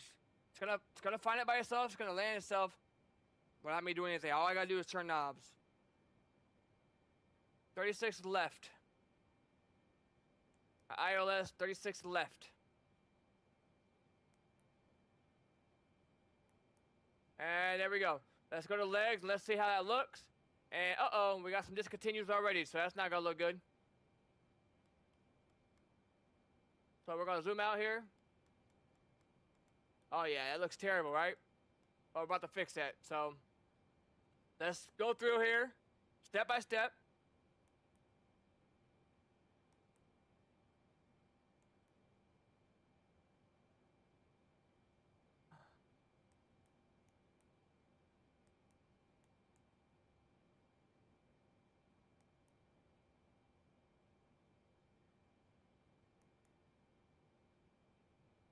So let's fix what's going on here.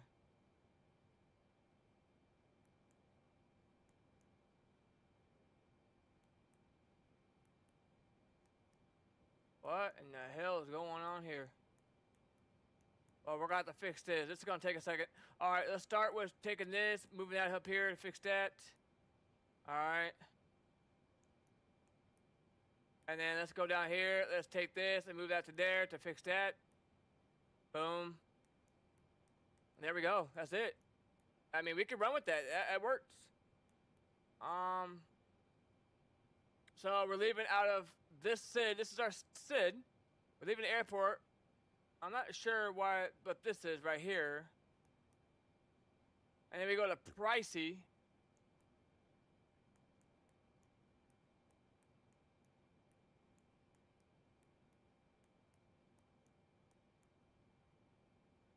We're right here. Okay, I see. We start right here. We go to this waypoint, and then we go to our SID. And then after we get to our SID, we venture out to the way. Okay, that's actually not bad. This is not a bad waypoint. Our route, as you can see, we run from.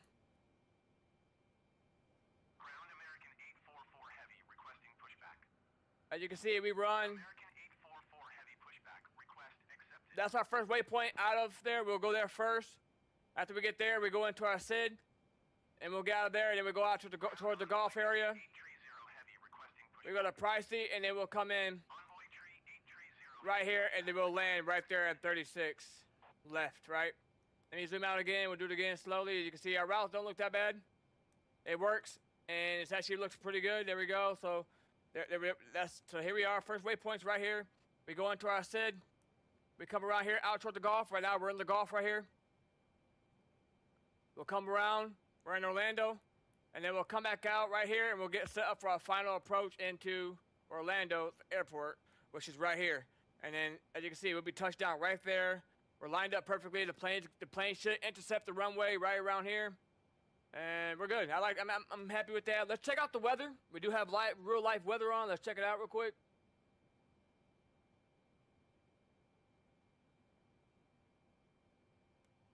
American 275 for heavy hold position caution. The Airbus A20N. I don't see no weather. That's wet. I just turned it on right here. I don't. As you can see, weather is on. I don't see nothing in range. As you can see, if I there, you see now that would be off. That's our weather. As you can see, if I hover over. 275 for heavy. As you can see, toggle weather information. So we're good on weather as far as from here goes. And I don't see nothing in reach around us, so we'll keep an eye on that just in case.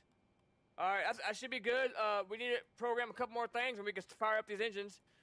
We need to go in and we need to check our cruise altitude. So 300 for 30,000 feet, and then we need to go into, let's see, empty weights there. Our ZZZFW is 566, so 566, 650.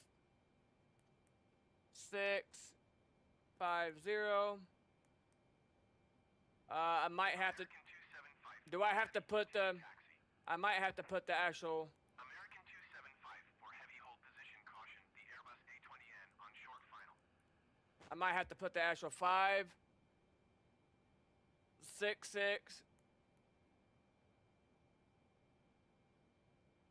Hold position American 275 for heavy. So we'll put 566. That works. It's close enough. And then we have. I mean, that's the wrong one. Shoot. Yikes. I would say reserves. There's going to be 3. 5. Is there a comma? I'm not seeing a comma. Shoot. American 275 for heavy. Continue taxi.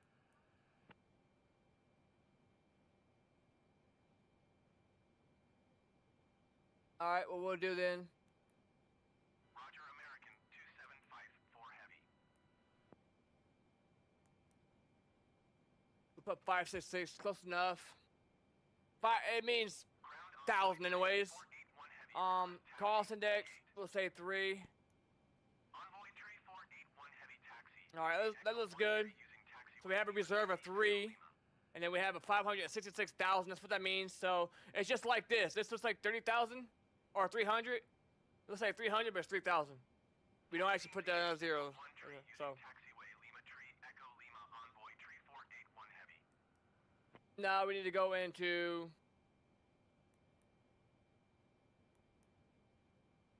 takeoff. It's pretty clean, pretty good day. Not cloudy, pretty beautiful day out here. So we can do a flaps of 10. That looks good to me. The winds should be good, calm. We'll do a flap 10 is the standard for this kind of plane. And that's going to give us a V1. So once we hit V1, there's no turning back. If you have an engine failure, you have to commit to the takeoff. It means we are running out of room and speed to be able to stop the plane at a safe speed. So once we hit that 135, we can't abort. We got to commit, and then we'll rotate the plane at 140 approximately. Let's hit their gravity.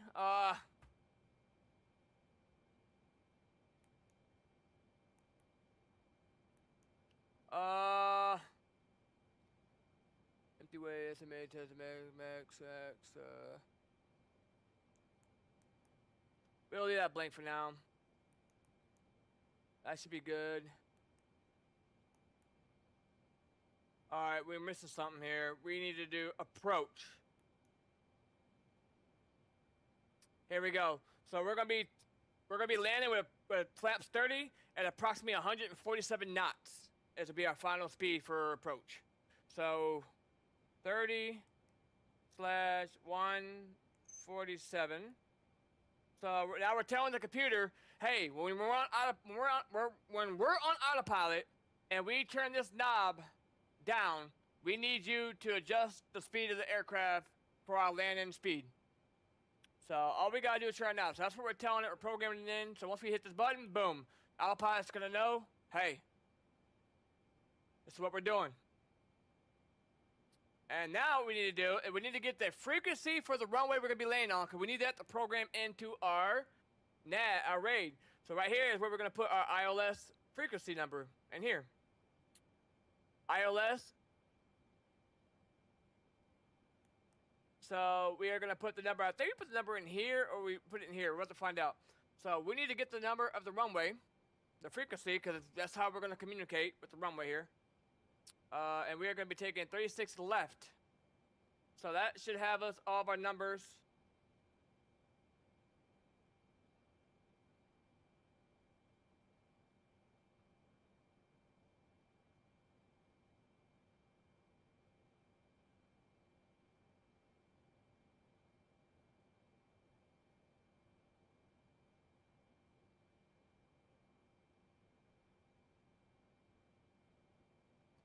So 36 left.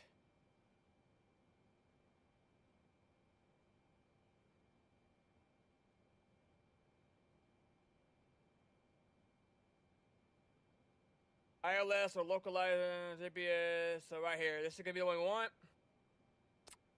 And here's all the information we need to know. The frequency number is going to be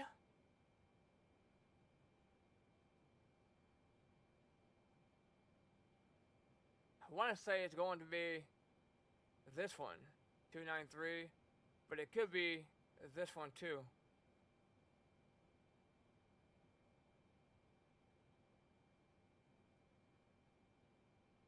One 111.9 is gonna be our number.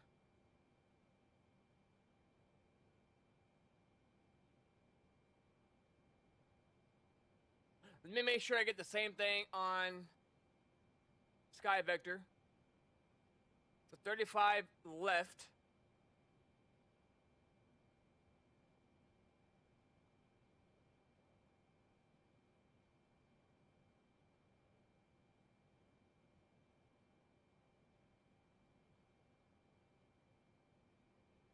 Localizer, 1110.5. What did I get over here? 1111.9.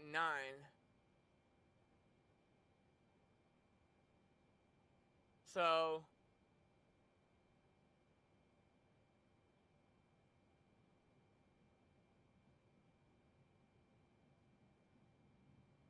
I want to say, yeah.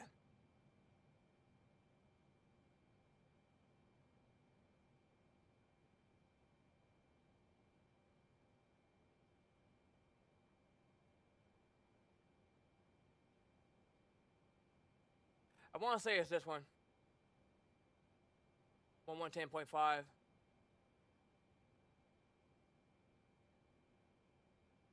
Yeah, that's it. Localizer. Alright. That's done 100% it. But the thing is, I'm seeing different numbers though.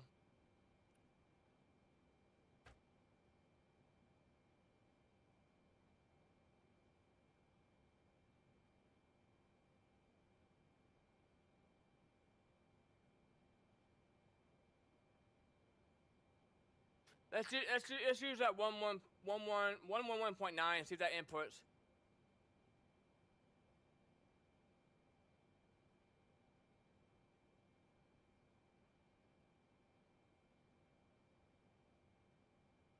One 1.9 111. Yeah, I think that's it. 100% that's it. It wouldn't let me input if it wasn't. I just wanted to make sure, because there's so many numbers, it can be hairy sometimes. I don't want to put the wrong number, then the plane won't read the runway. We'll have to go in for a landing on ourselves. So this is the frequency for the runway. We're putting this in so we can communicate and do auto landing. And there we go. So that's inputted in. That should be able to locate the runway and hopefully take us in for let's go ahead and start. Requesting pushback. Everything's good there. Let's go to our legs, and let's go ahead and start the rest of our Two heavy pushback request checklist. accepted. We're good here, I think. Yeah, we're good.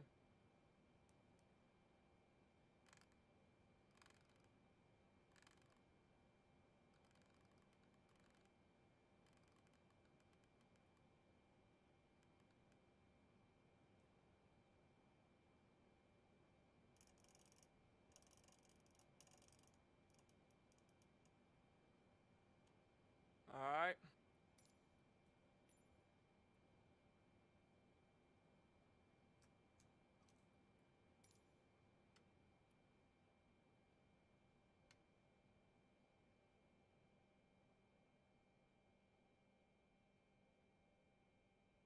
Engine 4 starting. Engine 4 is coming to life.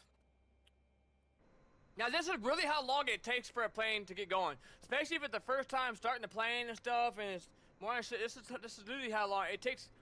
You just get on the plane and go. They're in this plane for like a few hours sometimes, maybe longer than that, doing all this. End of pushback. It's very, very tedious. American Tree 242 You can't miss nothing. end pushback received. That's a small ass plane compared to mine. All right, people's all loaded up. We're getting ready. We're getting the 4 engines started here. Ground American Tree 242 heavy with whiskey ready to taxi IFR. American Tree 242 heavy taxi to and hold short of runway 17 right. We're gonna go ahead and request the jetway to be disconnected. Contact tower on 124.15 when ready. Ground Air Force One, could you please disconnect the jetway from the aircraft? Taxi to and hold short runway 17 right using taxiway Kilo 6 Lima Echo Foxtrot American Tree 242 heavy. American Tree 242 heavy hold position caution other traffic.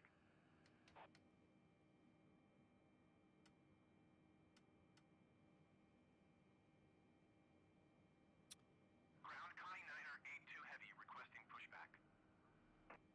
Connie Niner 82 heavy pushback request accepted. Hold position American Tree 242 heavy.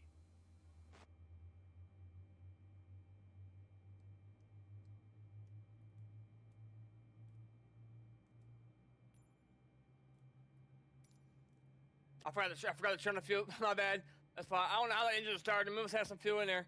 All right, turn these on. I skipped over that check. That's fine. It's fine. I knew I was missing something. 42 heavy continue. I caught it because I looked at here. This is important. Look at this stuff right here. That's how I knew I was forgetting my hydraulic pumps. We wouldn't have gotten nowhere anyways. There's no way we would have died on the way there. Tree 242 Beacon. I thought I was already on this page, and I already did it, but I looked over it. That's why you have 2 pilots, right? We're good though. American Tree 242 heavy hold position caution other traffic. Ground Connie Niner 82 heavy requesting the end of pushback. We're getting a fuel tank / engine. Heavy request to end pushback To received. fix that, we need to go up here and turn these on. And I think we have to turn this one on as well. Hold position American Tree 242 heavy. How did we fix that before? Oh, Ground Connie Niner 82 heavy with whiskey there we ready go. to taxi We don't IFR. we don't need a cross feed because there's no point in that. I remember how to do that. Short of runway 18 Uh, left using taxiway Hotel Yankee Yankee Hotel Whiskey Foxtrot. Contact tower on 1 So engines are good. when ready. We're 680. Ground envoy Tree Niner 69er heavy request taxi. APU is gonna be off. Packs are gonna be back on for circulate the oxygen. Taxi to gate 22 Bravo via taxiway Are we Echo cross runway circle 6 right Bravo. circulation to circle? Can't say it. Short runway 18 Circulation the cabin or whatever. Yankee Hotel Whiskey Foxtrot Connie Niner. Pressurize the cabin. That's what I'm looking for. Flaps 10. Taxiing to gate 22 Bravo using taxiway Echo 6 Echo Bravo. Cross runway Tree 6 right Bravo envoy Tree Niner 69er heavy. And we're ready to taxi out of here. Let's see if we can depart. Let's see if we can depart. First request IFR. Ground Air Force 777 IFR to Orlando, ready to copy. Cause we're gonna be doing our flight plan. We're not going based off what they want us to do. Is cleared to Orlando Airport as filed. Takeoff runway 17 right. 17 right. I guess Maintain 11,000 feet. he won't let me take off my runway that I wanted to take off on. 118.55, That's fine. squawk Squawk. 6554. Squawk what? Squawk 65. Tree Niner 69er heavy hold position caution. 6554. Squawk 6. 1. Air Force 777 118. to Orlando Airport is filed. Point. Takeoff 55. runway 17 right climb and maintain 11,000 feet. 11,000 feet. I got Departure on squawk 118.55, squawk 6554. 6554. Okay. Maintain 11. It's filed. Position envoy tree Niner 69er heavy. Okay. Let's request IFR, taxi Air IFR. Force 777 with whiskey ready to taxi IFR. Air Force 777 taxi 2 and hold short of runway 17 right via taxiway Echo Lima cross runway tree 5 left Lima 5 cross runway tree 5 left Alpha tree cross runway tree 5 left Lima 2 Lima Echo Foxtrot. Contact tower on 124.15 when ready. Taxiing hold short runway 17 right using taxiway Echo Lima cross runway tree 5 left Lima 5 cross runway tree 5 left Alpha tree cross runway tree 5 left Lima 2 Lima Echo Foxtrot Air Force 777.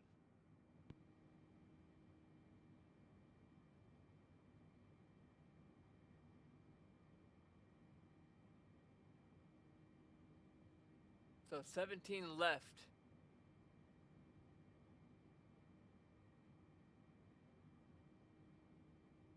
How do you rotate this?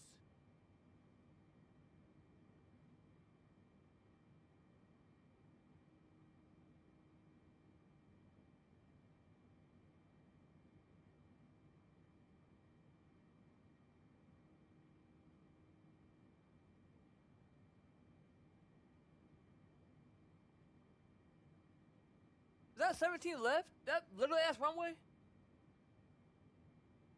Taxi EL.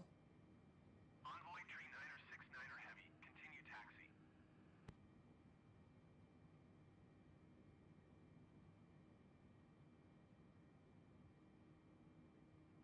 We're over here, I Roger, think. envoy tree Niner 69er heavy. EL's right here. So for taxi, he said EL cross. He said taxiway EL cross runway 3 to 5. Envoy tree Niner 69er Okay, heavy hold position we'll cross that way. Airbus Okay, ATN on final. okay. I think I know we're gonna go here.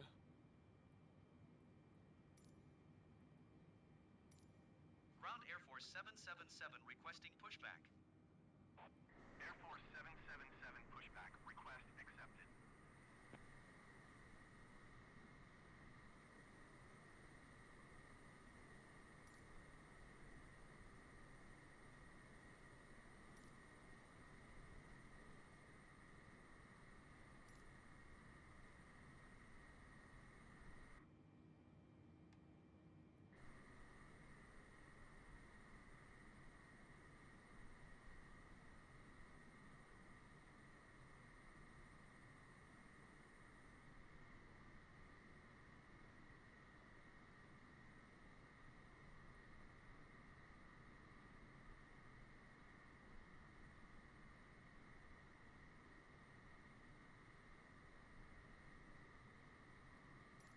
Ground Air Force 777 requesting pushback tug to steer the aircraft to the left. Air Force 777, your request has been transmitted to the operator.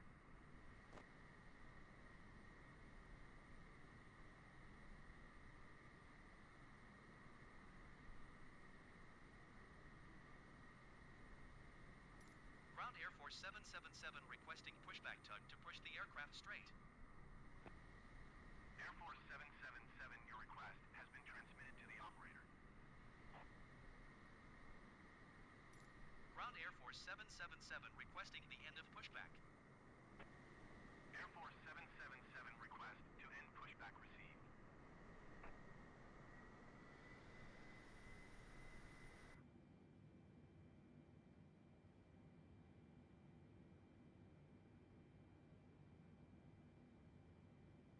Alright, we got our heading set, so that little purple thing that's gonna be going towards our destination, we're gonna be going towards hopefully south. If not, we'll go around there. TCAS is off. I have TCAS off right now. That's for our transponder. That's gonna be on before we take off. And you're gonna get warnings when we take off, like, oh, it might bring up a message. Don't worry about any of that.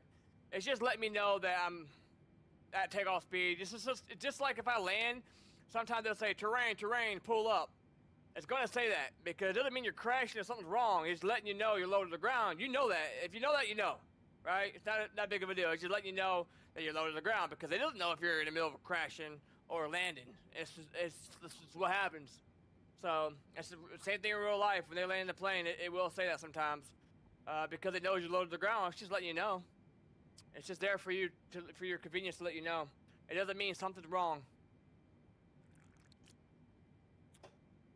Because if you know, then you know. You know you're landing. You know you're landing. Everything's fine. All right. Dude, I was text. I got permission to taxi. Where's your permission at? I don't see it on here. Hello?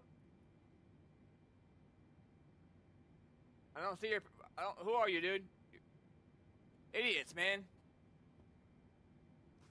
I don't see any permission from him. Look at this beautiful morning here in Texas, man. It's a freaking beautiful morning.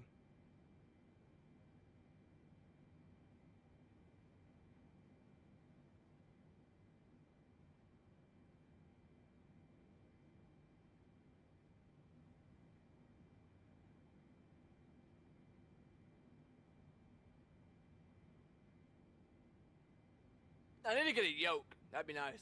So it took us a little while to get everything up to going. It took us a while to get our waypoints and our route done. And, but we're good.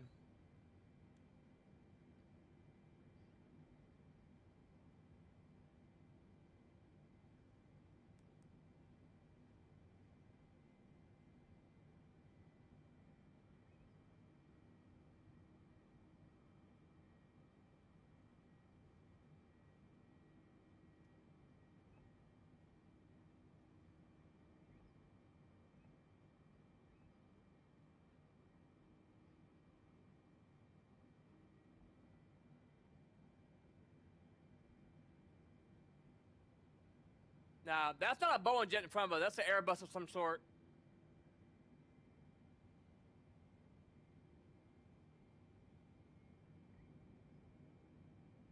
This thing's big, man. I gotta get more speed. Come on. We're heavy. We got 300 something passengers on board.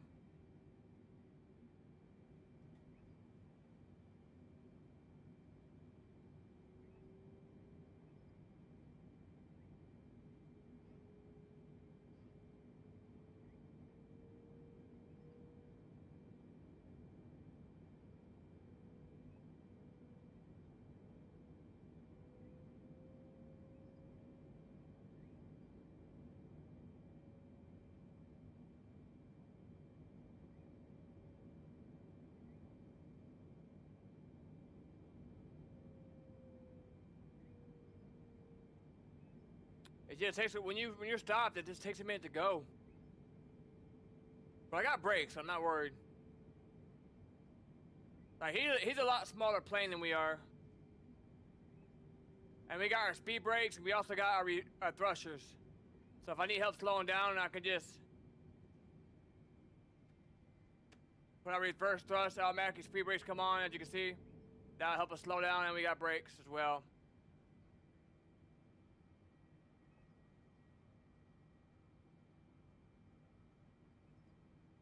So I'm not worried. We got brakes as well. If I just hit the brakes, we're good. We'll slow down. So our speed brakes and our reverse thrusters is going to help us slow down on the runway. I always try to pick the biggest runways because we are a monster of a freaking jet. So I'm guessing we're going to go down here and hit this runway right here and then take off. I wanted to get 35 left, but that was tied up or something, so they gave us this runway. It's not the biggest runway, but I think we are going to hit our...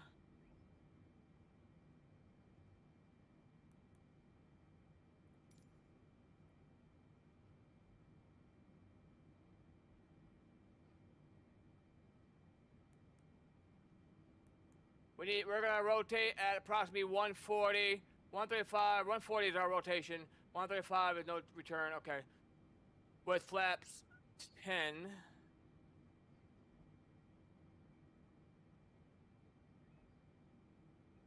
What the hell? What the hell? What the hell? Why is my plane?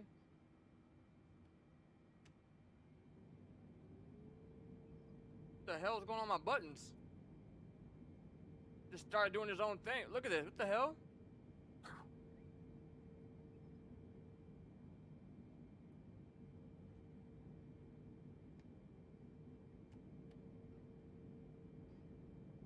A button stick or something with the.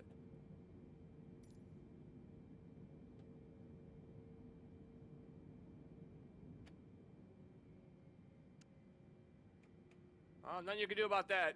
I think we saved it though. Let's give it some gas.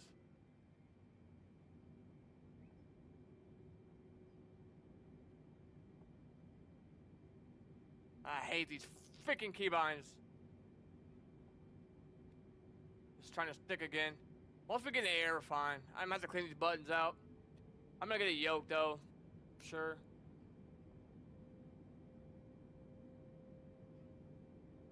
Nothing you can do with mechanics or controllers or whatever messes up on you, man. There's just nothing you can do about that. It is what it is. It wouldn't, obviously it wouldn't happen in real life. Unless you have a malfunction with one of your freaking pedals. That would suck.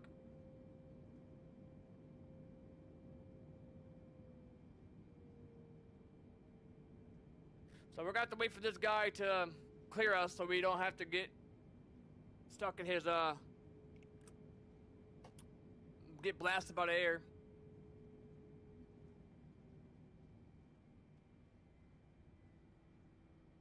So let's go ahead and hit these brakes a little bit. And we're at pretty much high settings on everything. You can see. We're at I like the frame rate generation, so you get so many more FPS. So we're at pretty good, decent amount of settings.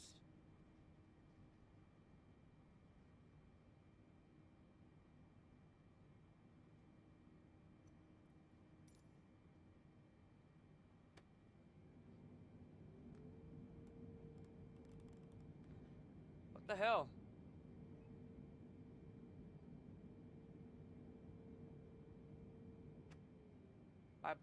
My button doesn't feel like it's sticking. Why are they doing that?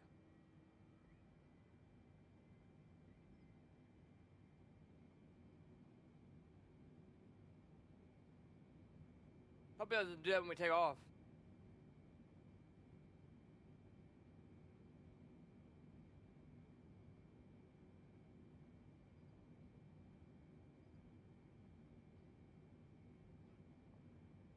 Tower Air Force 777 ready for IFR departure, runway 17 right.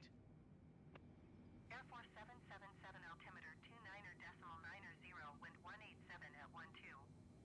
Cleared for takeoff, runway 17 right.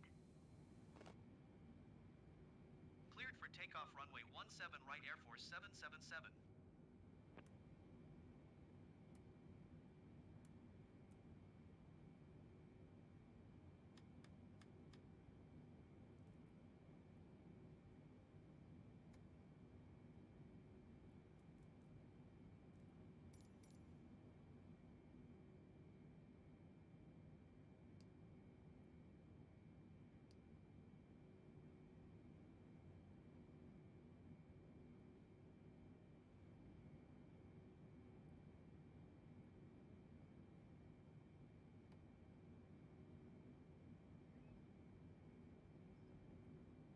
We hit 10,000 feet. We'll go ahead and we'll take our landing gear, we'll take our landing lights off. So it looks like we're gonna be departing to the west, right? Altimeter 2990, wind at 187 at 12.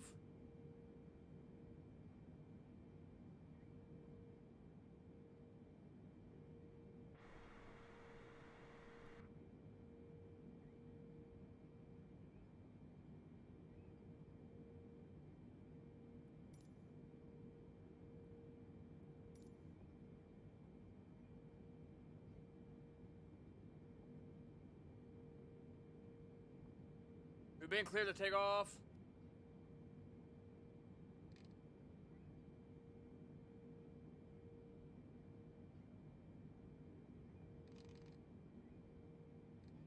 We'll put our autopilot speed to 300 for now. There we go. Beautiful day. Beautiful morning.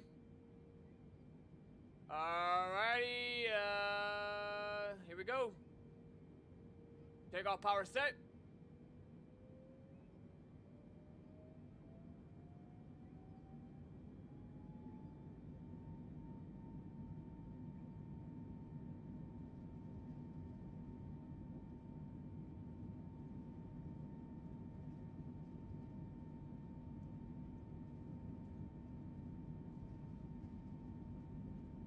V1, rotate.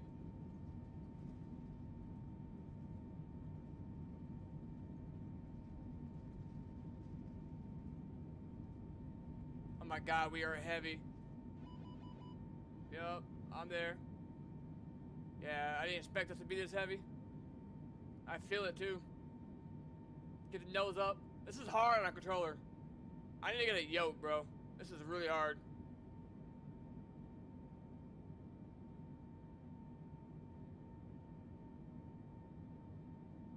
Like, yeah, I can feel it. 777 contact departure on 118.55. Good day. 118.55 Air Force 777. Goodbye. Departure Air Force 777 is at 1,400 feet, climbing 11,000 feet.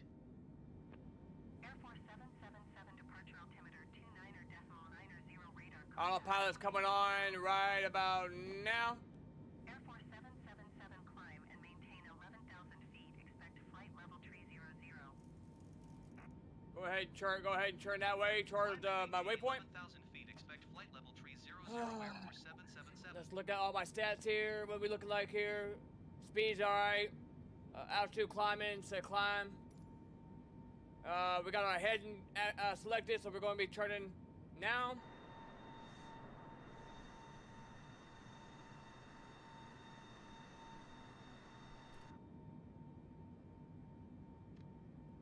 Maintain 11,000 feet.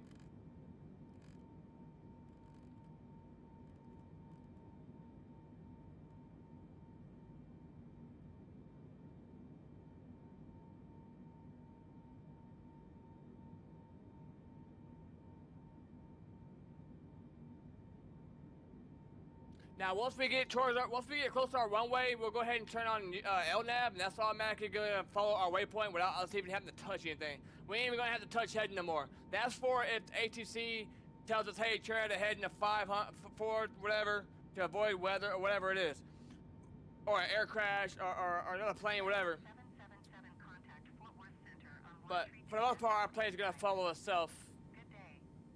or our waypoint itself. Going to 132.85 Air Force 777. Fort Worth Center Air Force 777 is at 7,700 feet. I have it on the beginner mode, so it usually selects it by itself for Air us. Force 777 Fort Worth Center altimeter 29.90. 2 radar contact. Continue to south. Air Force 777 climb and maintain flight level 210. Climb and maintain flight level 210 Air Force 777.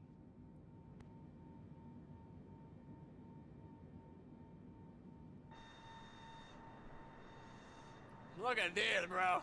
Oh, this is so nice.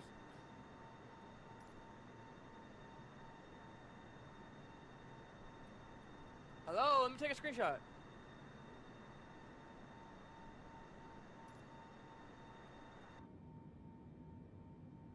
Air Force 777 traffic is 6 o'clock, 3 miles at 16,400 feet. Traffic is 6 o'clock, 3 miles. Report them in sight. Air Force 777 have the traffic. I don't have no traffic.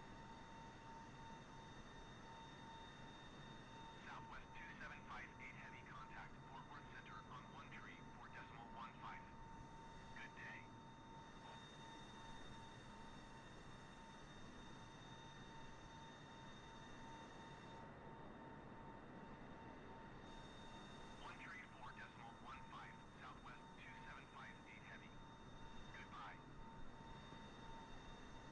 must have passed us already. But we're well past. I can also look down here too and see if we have a plane near us. But they were behind us, so it's okay. As long as they're behind us, we're gonna cross a lot of traffic probably until we get to our cruising altitude. All right, now you see how we're getting close to our waypoint here. Right now I'm using the heading. I can use that to turn the plane wherever I want to go. If ATC says, hey, we need to go over here, but I want the plane to follow our waypoint, and then it's gonna follow all the way to the airport, to our runway, and it's gonna pretty much land itself when then I configure it right, which I think I did. And once we get close, we'll turn on the LNAV. It's gonna start making this turn down our route. Air Force 777 climb and maintain flight level 270. So 1, 2, 3, I'm gonna wait until we make our turn. Climb and maintain flight level 270 Air Force. Alright, I'm gonna hit the button now. Our plane should start turning. And it's gonna start continuing our waypoint, our route here. As you can see, I have LNAV, so it's gonna follow our route until we get down there.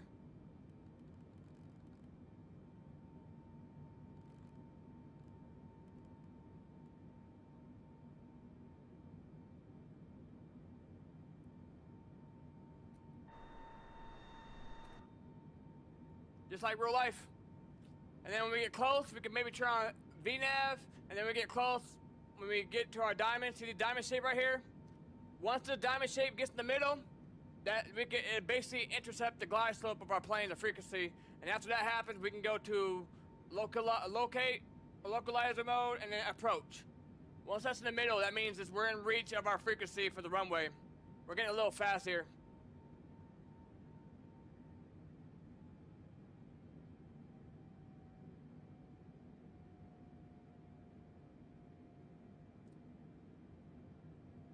I don't have auto speed on just yet. I'm gonna wait until we get to our cruising altitude. Let's go up. It's at 27,000 feet, so we're gonna go ahead and slow down. Now we're gonna kick on the auto speed. That's gonna help control our speed for us. It's gonna do everything by itself. All we gotta do is change this button. So we're gonna cruise at about 300. It's gonna do everything by itself. Just keep an eye on everything here. Let's make sure we're not stalling. Let's make sure we're not getting too fast. While we're climbing pretty steep here in the clouds, we're going to go 30,000 feet. You can see we're kind of cruising around there. We might be able to bring it up a little bit. Let's go ahead and just climb a little bit faster. We need to get up. 777 traffic is 1 o'clock, 4 miles at flight level 250 Airbus A20N. Report them in sight. Right there. 7151 heavy traffic is 10 o'clock, 3 miles at flight level 240 Boeing B748. Yeah, I see both of them. Report them in sight. I see him. I see him. He's behind us. He's going behind us. Air Force 777 have the Airbus A20N in sight. And flight 7151 heavy have the traffic. That's scary, bro. He's like on the same flight, like the same altitude we are, but he's behind us. We're fine. He sees us probably as well. Nothing to worry about. It's gonna happen when you're climbing to your cruising altitude. That's why we all got different levels. It's like different levels of the airspace. We're climbing to our 30,000 feet, so we're gonna run in different traffic. That's, we can see our traffic on here as well. Now we're supposed to be from our flight plan. We're gonna hit our top climb. We're gonna hit our cruising altitude around here, and then we have our numbers for our ILS landing. Our ILS instrument landing system.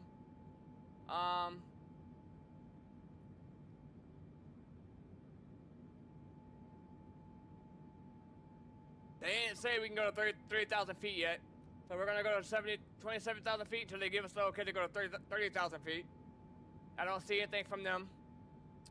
They just said climb, maintain 21, climb.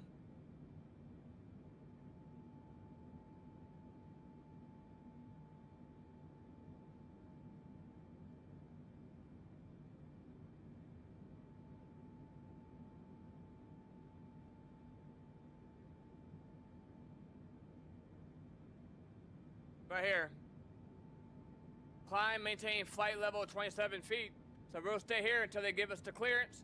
Let's bring the speed. Let's just kind of cruise a little bit. Let's bring the speed down a little bit. It's about 276, so you can see flying a plane is pretty easy. I know it's a simulator, but this is what all I do in real life. If you just know how this whole panel right here works and how the autopilot works, if you're in a plane and something happens to your pilot, if you have a knowledge of how the autopilot works and how to communicate with ATC, the tower, you're gonna be good. You're gonna be good. Like I said, if you're in the air and something happens to your pilot, the plane's already configured. All you gotta do is just, do what they tell you and and if you're familiar with all this, it's gonna be a lot easier to find your way around and to keep calm because you're gonna be familiarized with what you're doing. You know what I mean? It's gonna be a lot easier if you didn't know what you were doing. And I know what all this stuff is, and I know what it does, and I know how to program the FMC. All that could be applied into real life aircraft. Now, the stress level is gonna be different, obviously, if you're under these circumstances. So we're gonna go ahead and climb to our cruising. Pretty steeply here.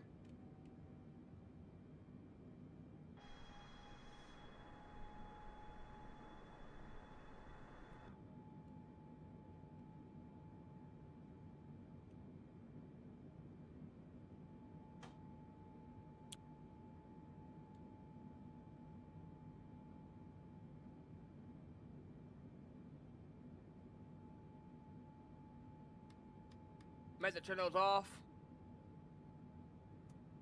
At 10,000 feet, need to come off. We're gonna turn some lights, make our lights a little bit brighter in here. We need to.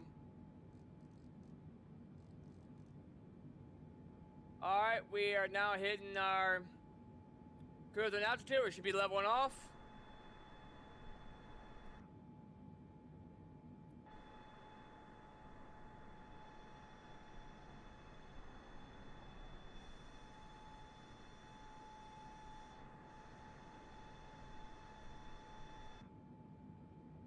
And we are cruising. We can go ahead and turn this off.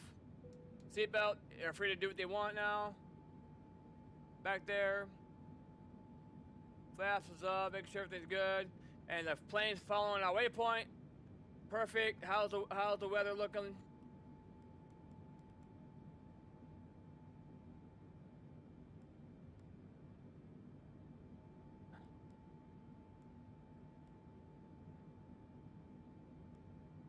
So we're right here.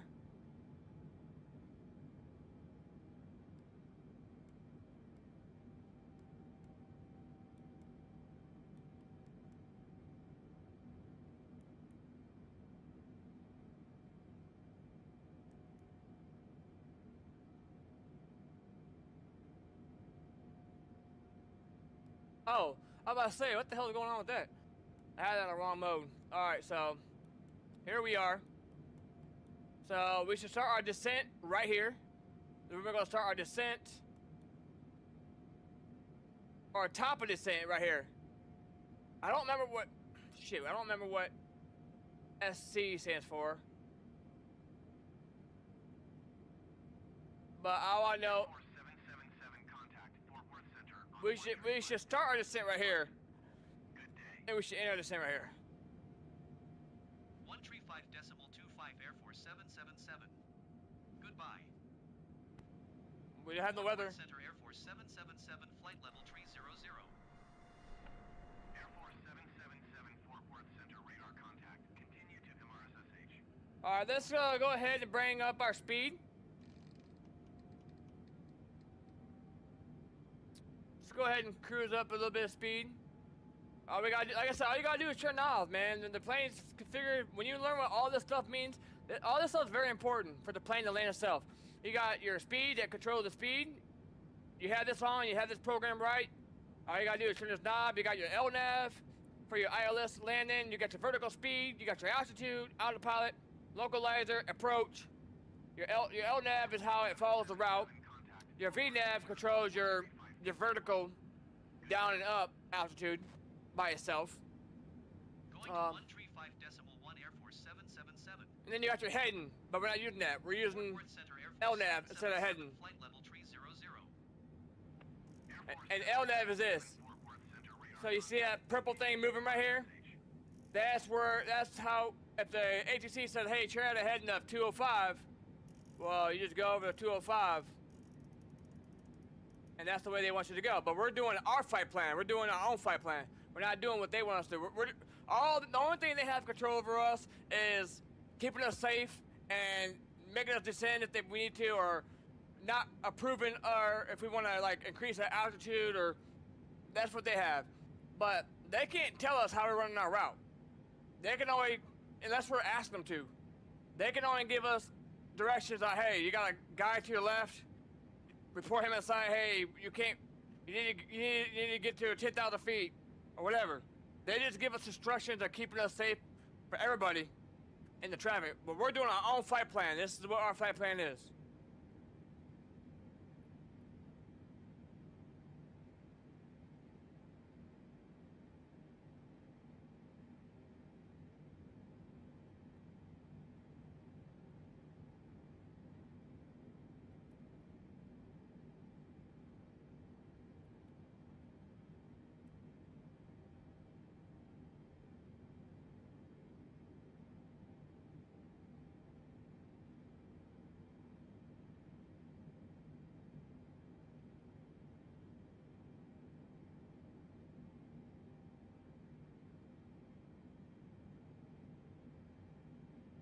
Alright, we're actually a little close, probably to our overspeed.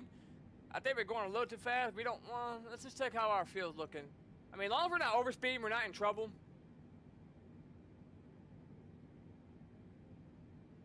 So our field, we should burn approximately 23,000, I think, or more than that. Let me double check. So we should burn about 45,000. We should have about 20,000 over probably. That's what we're looking like. So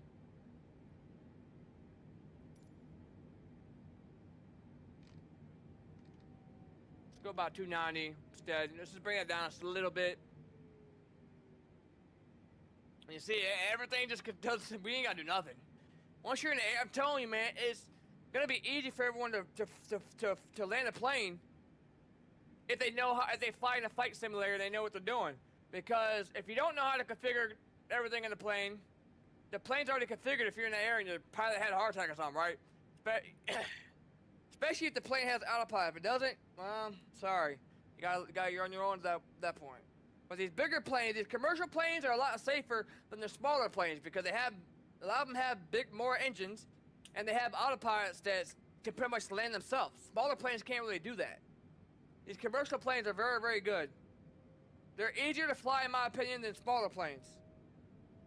I know that from pilots and other people and flight school and all that stuff. But I mean, it's very intelligent, the autopilot of these planes. I mean, we're just kicking our feet up and just watching, just chilling. You know, just watching the scenery and just looking, monitoring our displays, monitoring our computers. You know, you got your airspeed over here.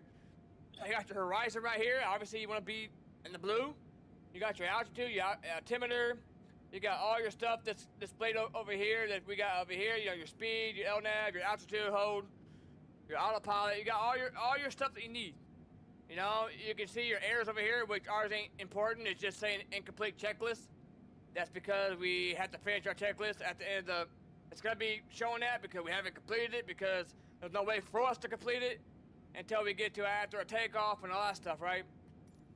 Or our climb and everything, our descent. Yeah, we could go through some of this stuff. I didn't check it off, but we already did all this stuff, obviously.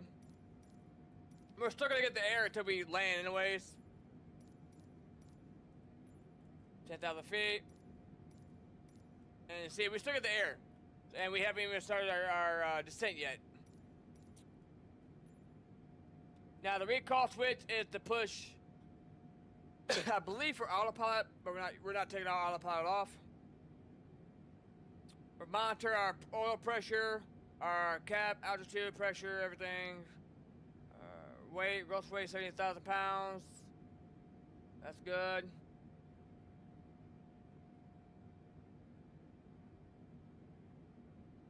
Oil pressure, oil temp, everything looks good. 55, 33 Celsius, good. 8,000 is good. Rate good. Autopilot 6 fuel good. 800 good. Okay, we're looking good on our temps and all of our fuel and everything.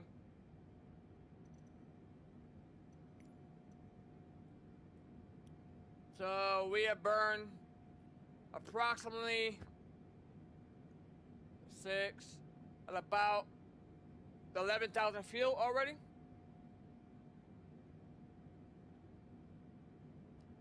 So we went from 18 to 15%.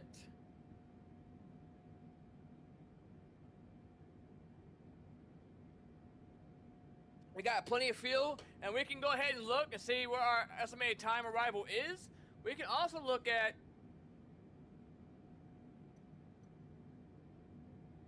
our nav log. That's going to show our nautical miles.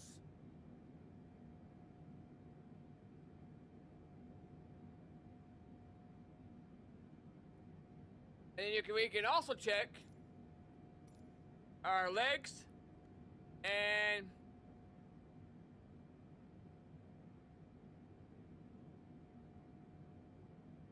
we are on this waypoint, and we have 680 nautical miles this waypoint. This was a long one. I didn't do a whole bunch of waypoints. I just did one long one, and then that's gonna come into here. And then as you can see, but it works out good because we're gonna be on the same path for the longest time. So we didn't have to add a whole bunch more waypoints in. There's no point because we're gonna stay on this path, as you can see, all the way down until we come into Orlando. Because right now we're heading towards southeast. Right now we're heading for the Gulf. So we should be getting pretty close to the Gulf down here. If I pull up the map,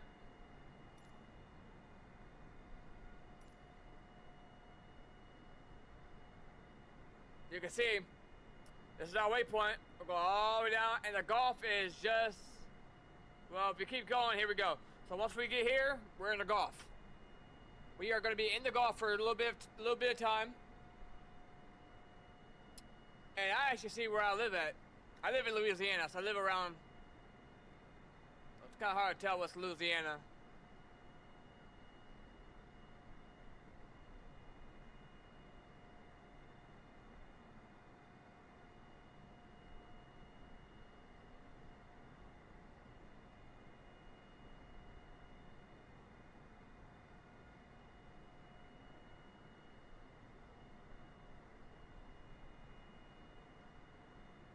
Here we go. This is in my neck of the woods.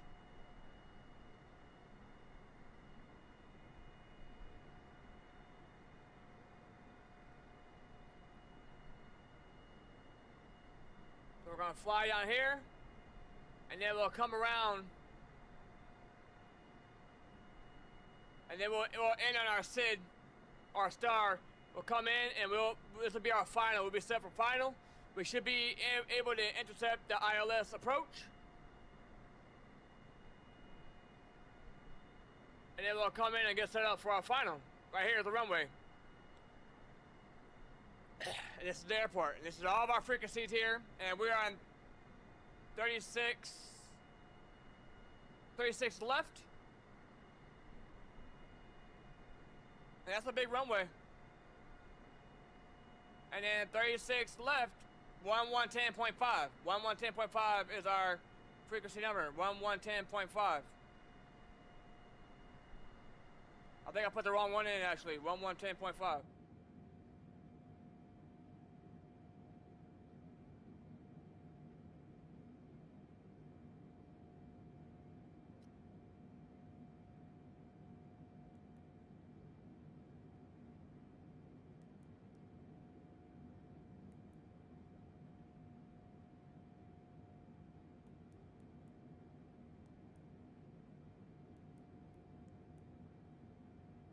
One 110, not 1110.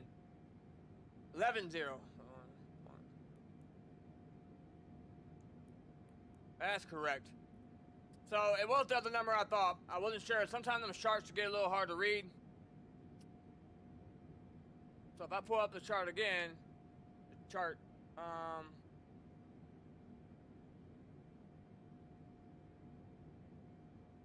so I want to make sure what number it is on here.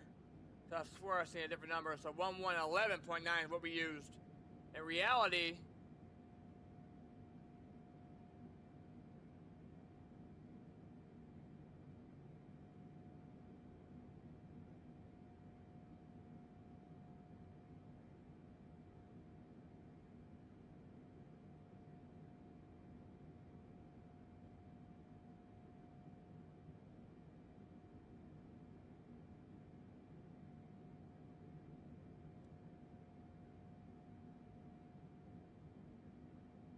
wait, 36 left.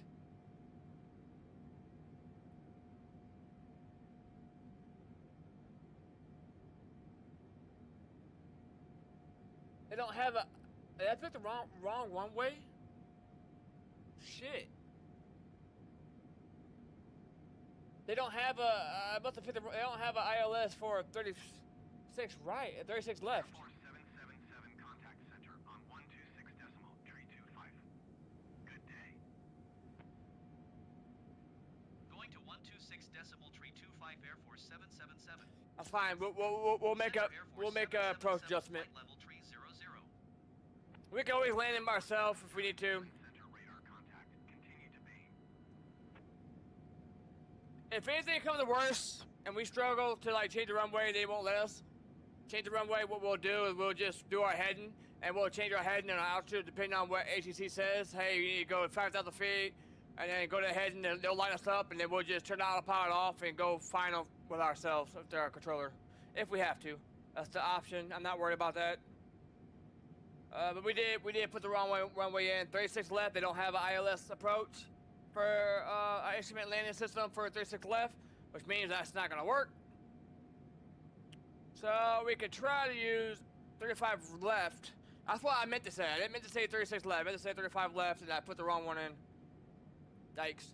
So 35 left is why the numbers ain't matching up for this one. So.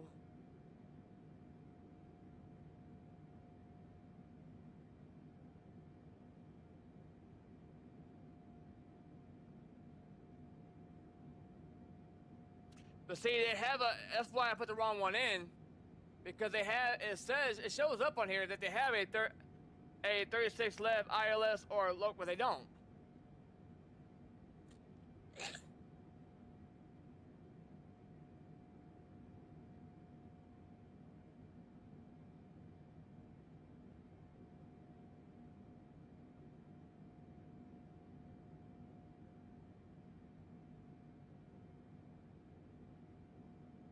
See, here we go.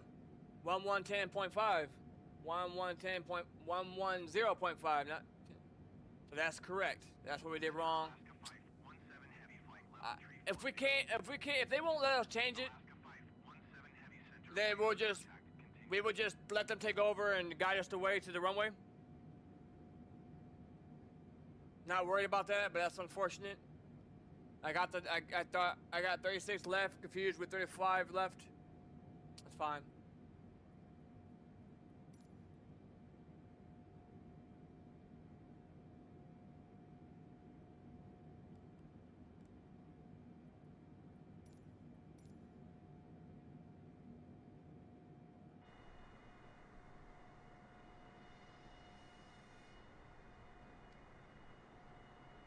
Now, it shows we have 14% fuel. That's because we don't need to be all the way up here. That means we have way too much fuel. That's enough fuel for us to get where we need to go. It looks low, but we don't want to have too much fuel. We have a lot of passengers. We're gonna be really, really heavy. You need like 5% over what you actually need, right? So, and you can see if I go to my fuel, we got plenty of fuel in here. We got plenty of fuel. And we also got reserves as well. We got a little bit in the reserves if needed. And that's gonna be if we have an emergency that's when we should only use the reserve. And then now all I have to do is go over here and I can cross feed, turn the cross feed on to cross for the reserve tanks, which ain't gonna be a problem. I gotta turn it off right now, but like if emergency happens and we have to hold around the airport, or even if we have to dump fuel. If we have to dump fuel, we have to dump fuel. But if not, and we need fuel, we can go into the reserves. Looks like we're coming to Houston. 85 Air Force 777. Looks like Houston Center Air Force 777, flight level 300. we are being taken over to Houston. 4777 Houston Center radar contact. Continue to Bain.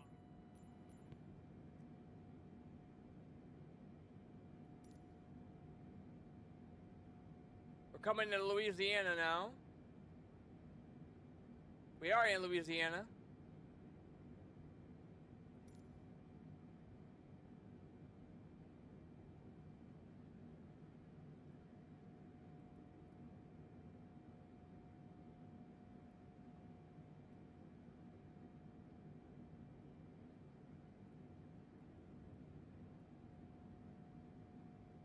Here's a view from the cockpit, from the back.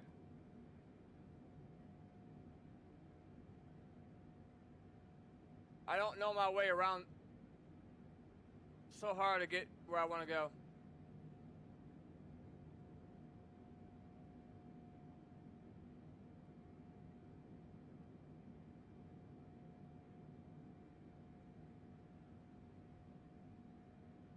There we go. There you go. There, it looks like you're in a freaking real plane. It's so freaking crazy how they make this.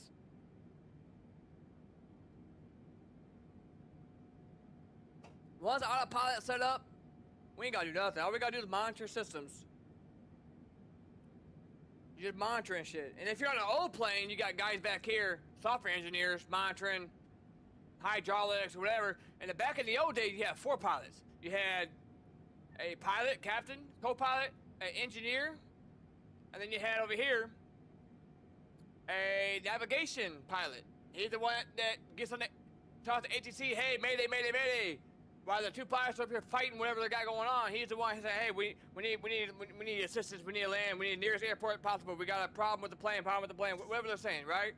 He's the one taking care of everything to do with ATC, all the navigation, what to do. While the pilots are doing what they're doing. That's how it should be, in my opinion. When you got 2 pilots up here, and they're overwhelmed about whatever's going on, and they got to talk to ATC, a lot can happen, a lot of mistakes. But if you have 2 pilots up here that's in command of trying to fight the airplane or figure out a problem, they don't have to worry about talking to air traffic controller. They're gonna be in a better headspace to figure the problem out without having to try to relay a message to and get distracted. And you got this guy back here, and you got this guy back here helping. So you got 4 pilots.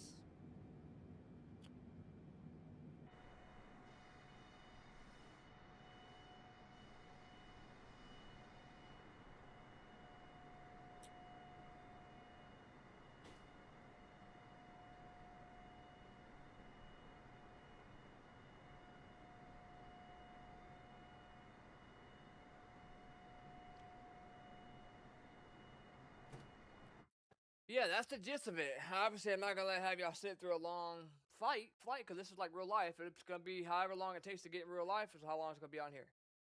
I could save it, but we're gonna do this on the weekend. I just wanted to show y'all a little bit of some flight sim because it could be, I like playing simulation games, and I spent $430 on this steering wheel right here. It's got pedals, steering wheel. I need to clean it tomorrow, but it's got a shifter. It's got a lot of dog hair on it, but it's got pedals, shifters, and a steering wheel. $430 I spent on that damn thing. I only used it like 4 times on my American truck. But yeah, we're gonna continue this. We're gonna play all kind of games, but I don't want to keep y'all on a long flight. We're gonna show y'all some landing and stuff, and like I said, if you want to check some really discovery flights out, we can fly over New York. We can fly over football, baseball, basketball stadiums. Brazil. Y'all want to look at Brazil real quick? This is new. We just added this one in. Now, the Discovery flights, they put more time in. They actually modeled the hell out of it because it's a historical area or whatever. You can actually fly over Disney World. Maybe we'll do that one day too. We'll fly over Disney World, Magic Kingdom, and all stuff. Now, it doesn't look that great when you get close to the ground. It's not made to. It's a flight simulator. You're supposed to be in the air, you know. But Discovery in the historical location, they put more time into. As you can see, this looks pretty good. So we'll just take this all in. I don't know much about Brazil, but I'm sure a lot of people can pinpoint a lot of the historical stuff. There's probably a lot of historical stuff here. Let's just take this in for a sec.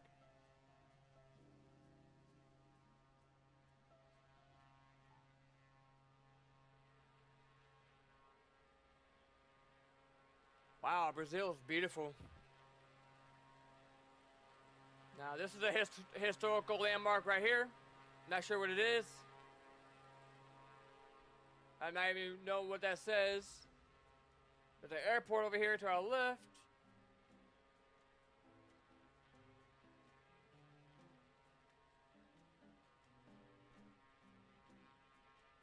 So this is something here, some kind of historical landmark. Let's get low here. This is beautiful. Wow, what is this? I'm sure, wow. I'm not sure what that is, but getting a little bit of stutters, but that's to be expected. Look how massive this is. Wow. I'm still getting good FPS, so I'm not too, not angry about that. You're gonna get some stutters here now, every now and then. I mean, it's just a massive map, you know. I mean, it's worldwide. They use Google Earth to render all this stuff in. What you see is how it looks like in real life. All these buildings that you see are there in real life.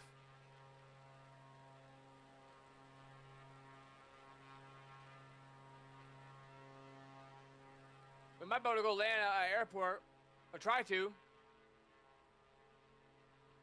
I haven't landed in a while, but it might be a little rough.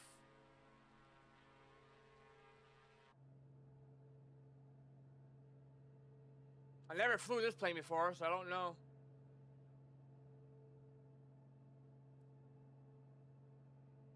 Look at this, man. Just look at this, bro. It's like you're really there, man. Who wants to go flying and look at the world? You can look at it visually. And all these buildings that you see are there in real life. This is all rendered in from Google Earth. It may not look great up close unless they actually went in and modeled it. They can't go in and model every single building that we have in the world.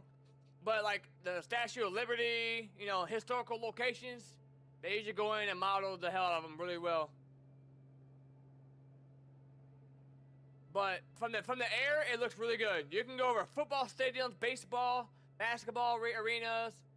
I mean, they look really good too.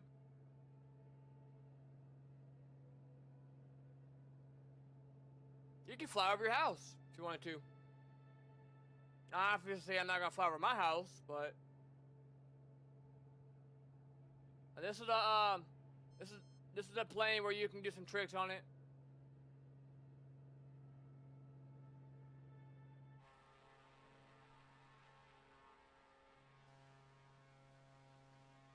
It's a little bit laggy, but we are live. But it's very, very, very, very intense over here.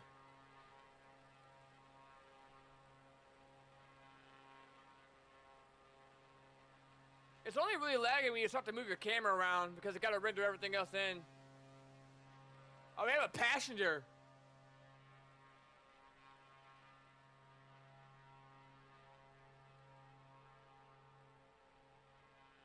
We're gonna try to land this thing. All right, so when we're landing, if we have 2 red and 2 white, you're perfectly at the right altitude to land. If you have 4 red or 4 red, you're too high. If you have 4 white, you're too low. If you have 3 red and 1 white, you're still too high. If you have 3 red or 3 white and 1 red, you're too low.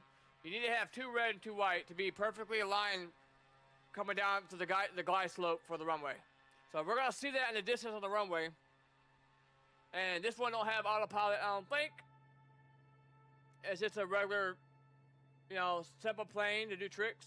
And you got your radio down, you got your computer and stuff down here for your waypoints. So it does have a map, it does have a navigation, a simple navigation. You can set this for your waypoint, for your frequency. So it has this is a simple one.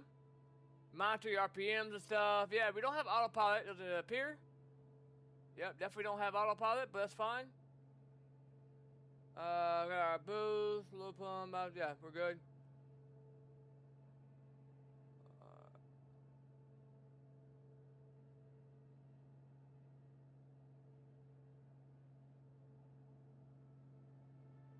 Alright, so we're gonna come over at an angle here. We're gonna look for these lights when we get lined up. Let's just go by this building real quick.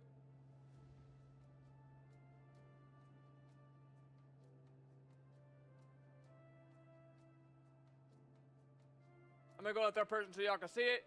Alright, whatever this is, it's a historical landmark they're showing us here. That exists in real life. What is this called? I'm not sure what that is.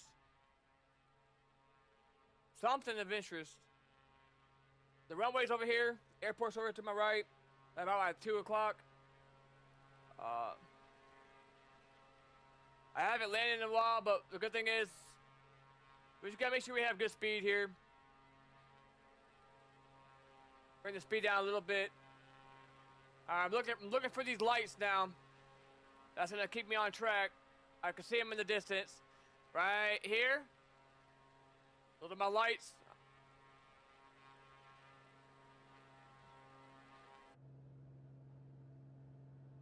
I'm a little high.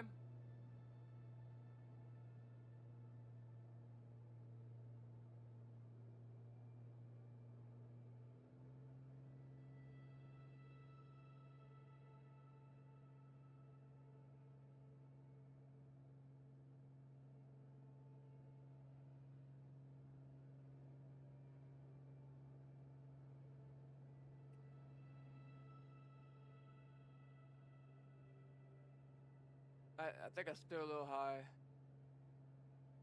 Yeah, I'm a little high. I might be a little low. I might be getting confused.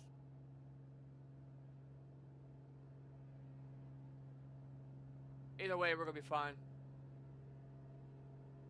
Yeah, I'm high. That's what it is.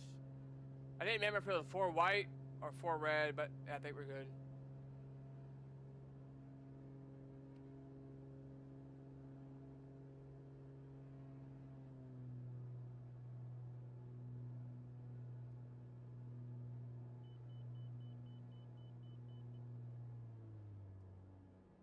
Yeah, we're too high, but you can see it going in, but it's fine.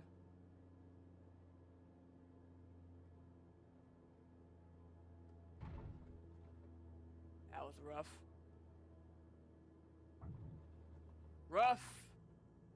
Alright, well, there we go. We're on the ground. I thought it was closer to the ground than that. Okay. That was an epic fail.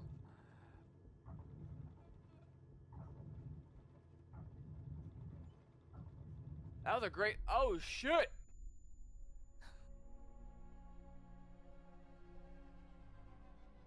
I just fucking hit the brakes. Dude, I'm not used to flying fucking small planes. I thought I was closer to the ground than I just smashed into it. It feels like I'm higher than that. Like, fucking flying the big planes, I feel like I was already close to the ground. I just smashed into it. It's hard to judge if you're close to the ground in a fucking small plane. The fuck? I just slammed on the brakes and killed my passenger, Oh well, fuck it. That was fun, though. Brazil looks nice. Germany, fucking Spain. Look at that. I'll tell you what else is nice, too. Fucking Australia. Look at these fucking places. Germany.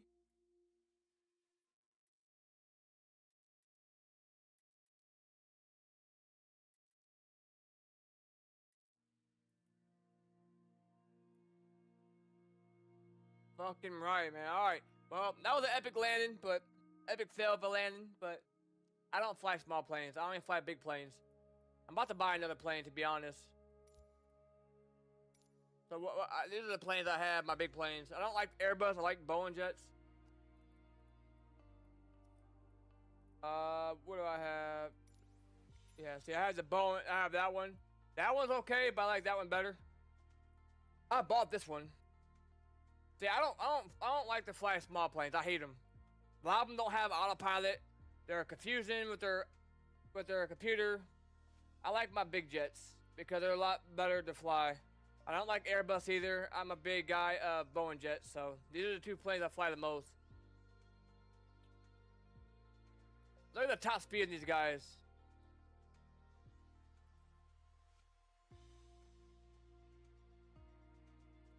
$493.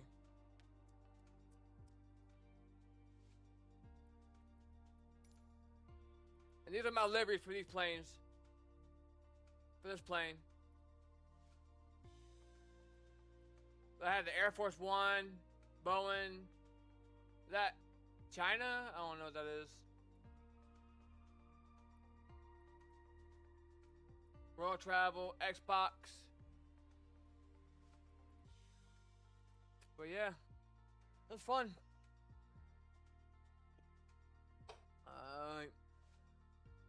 There.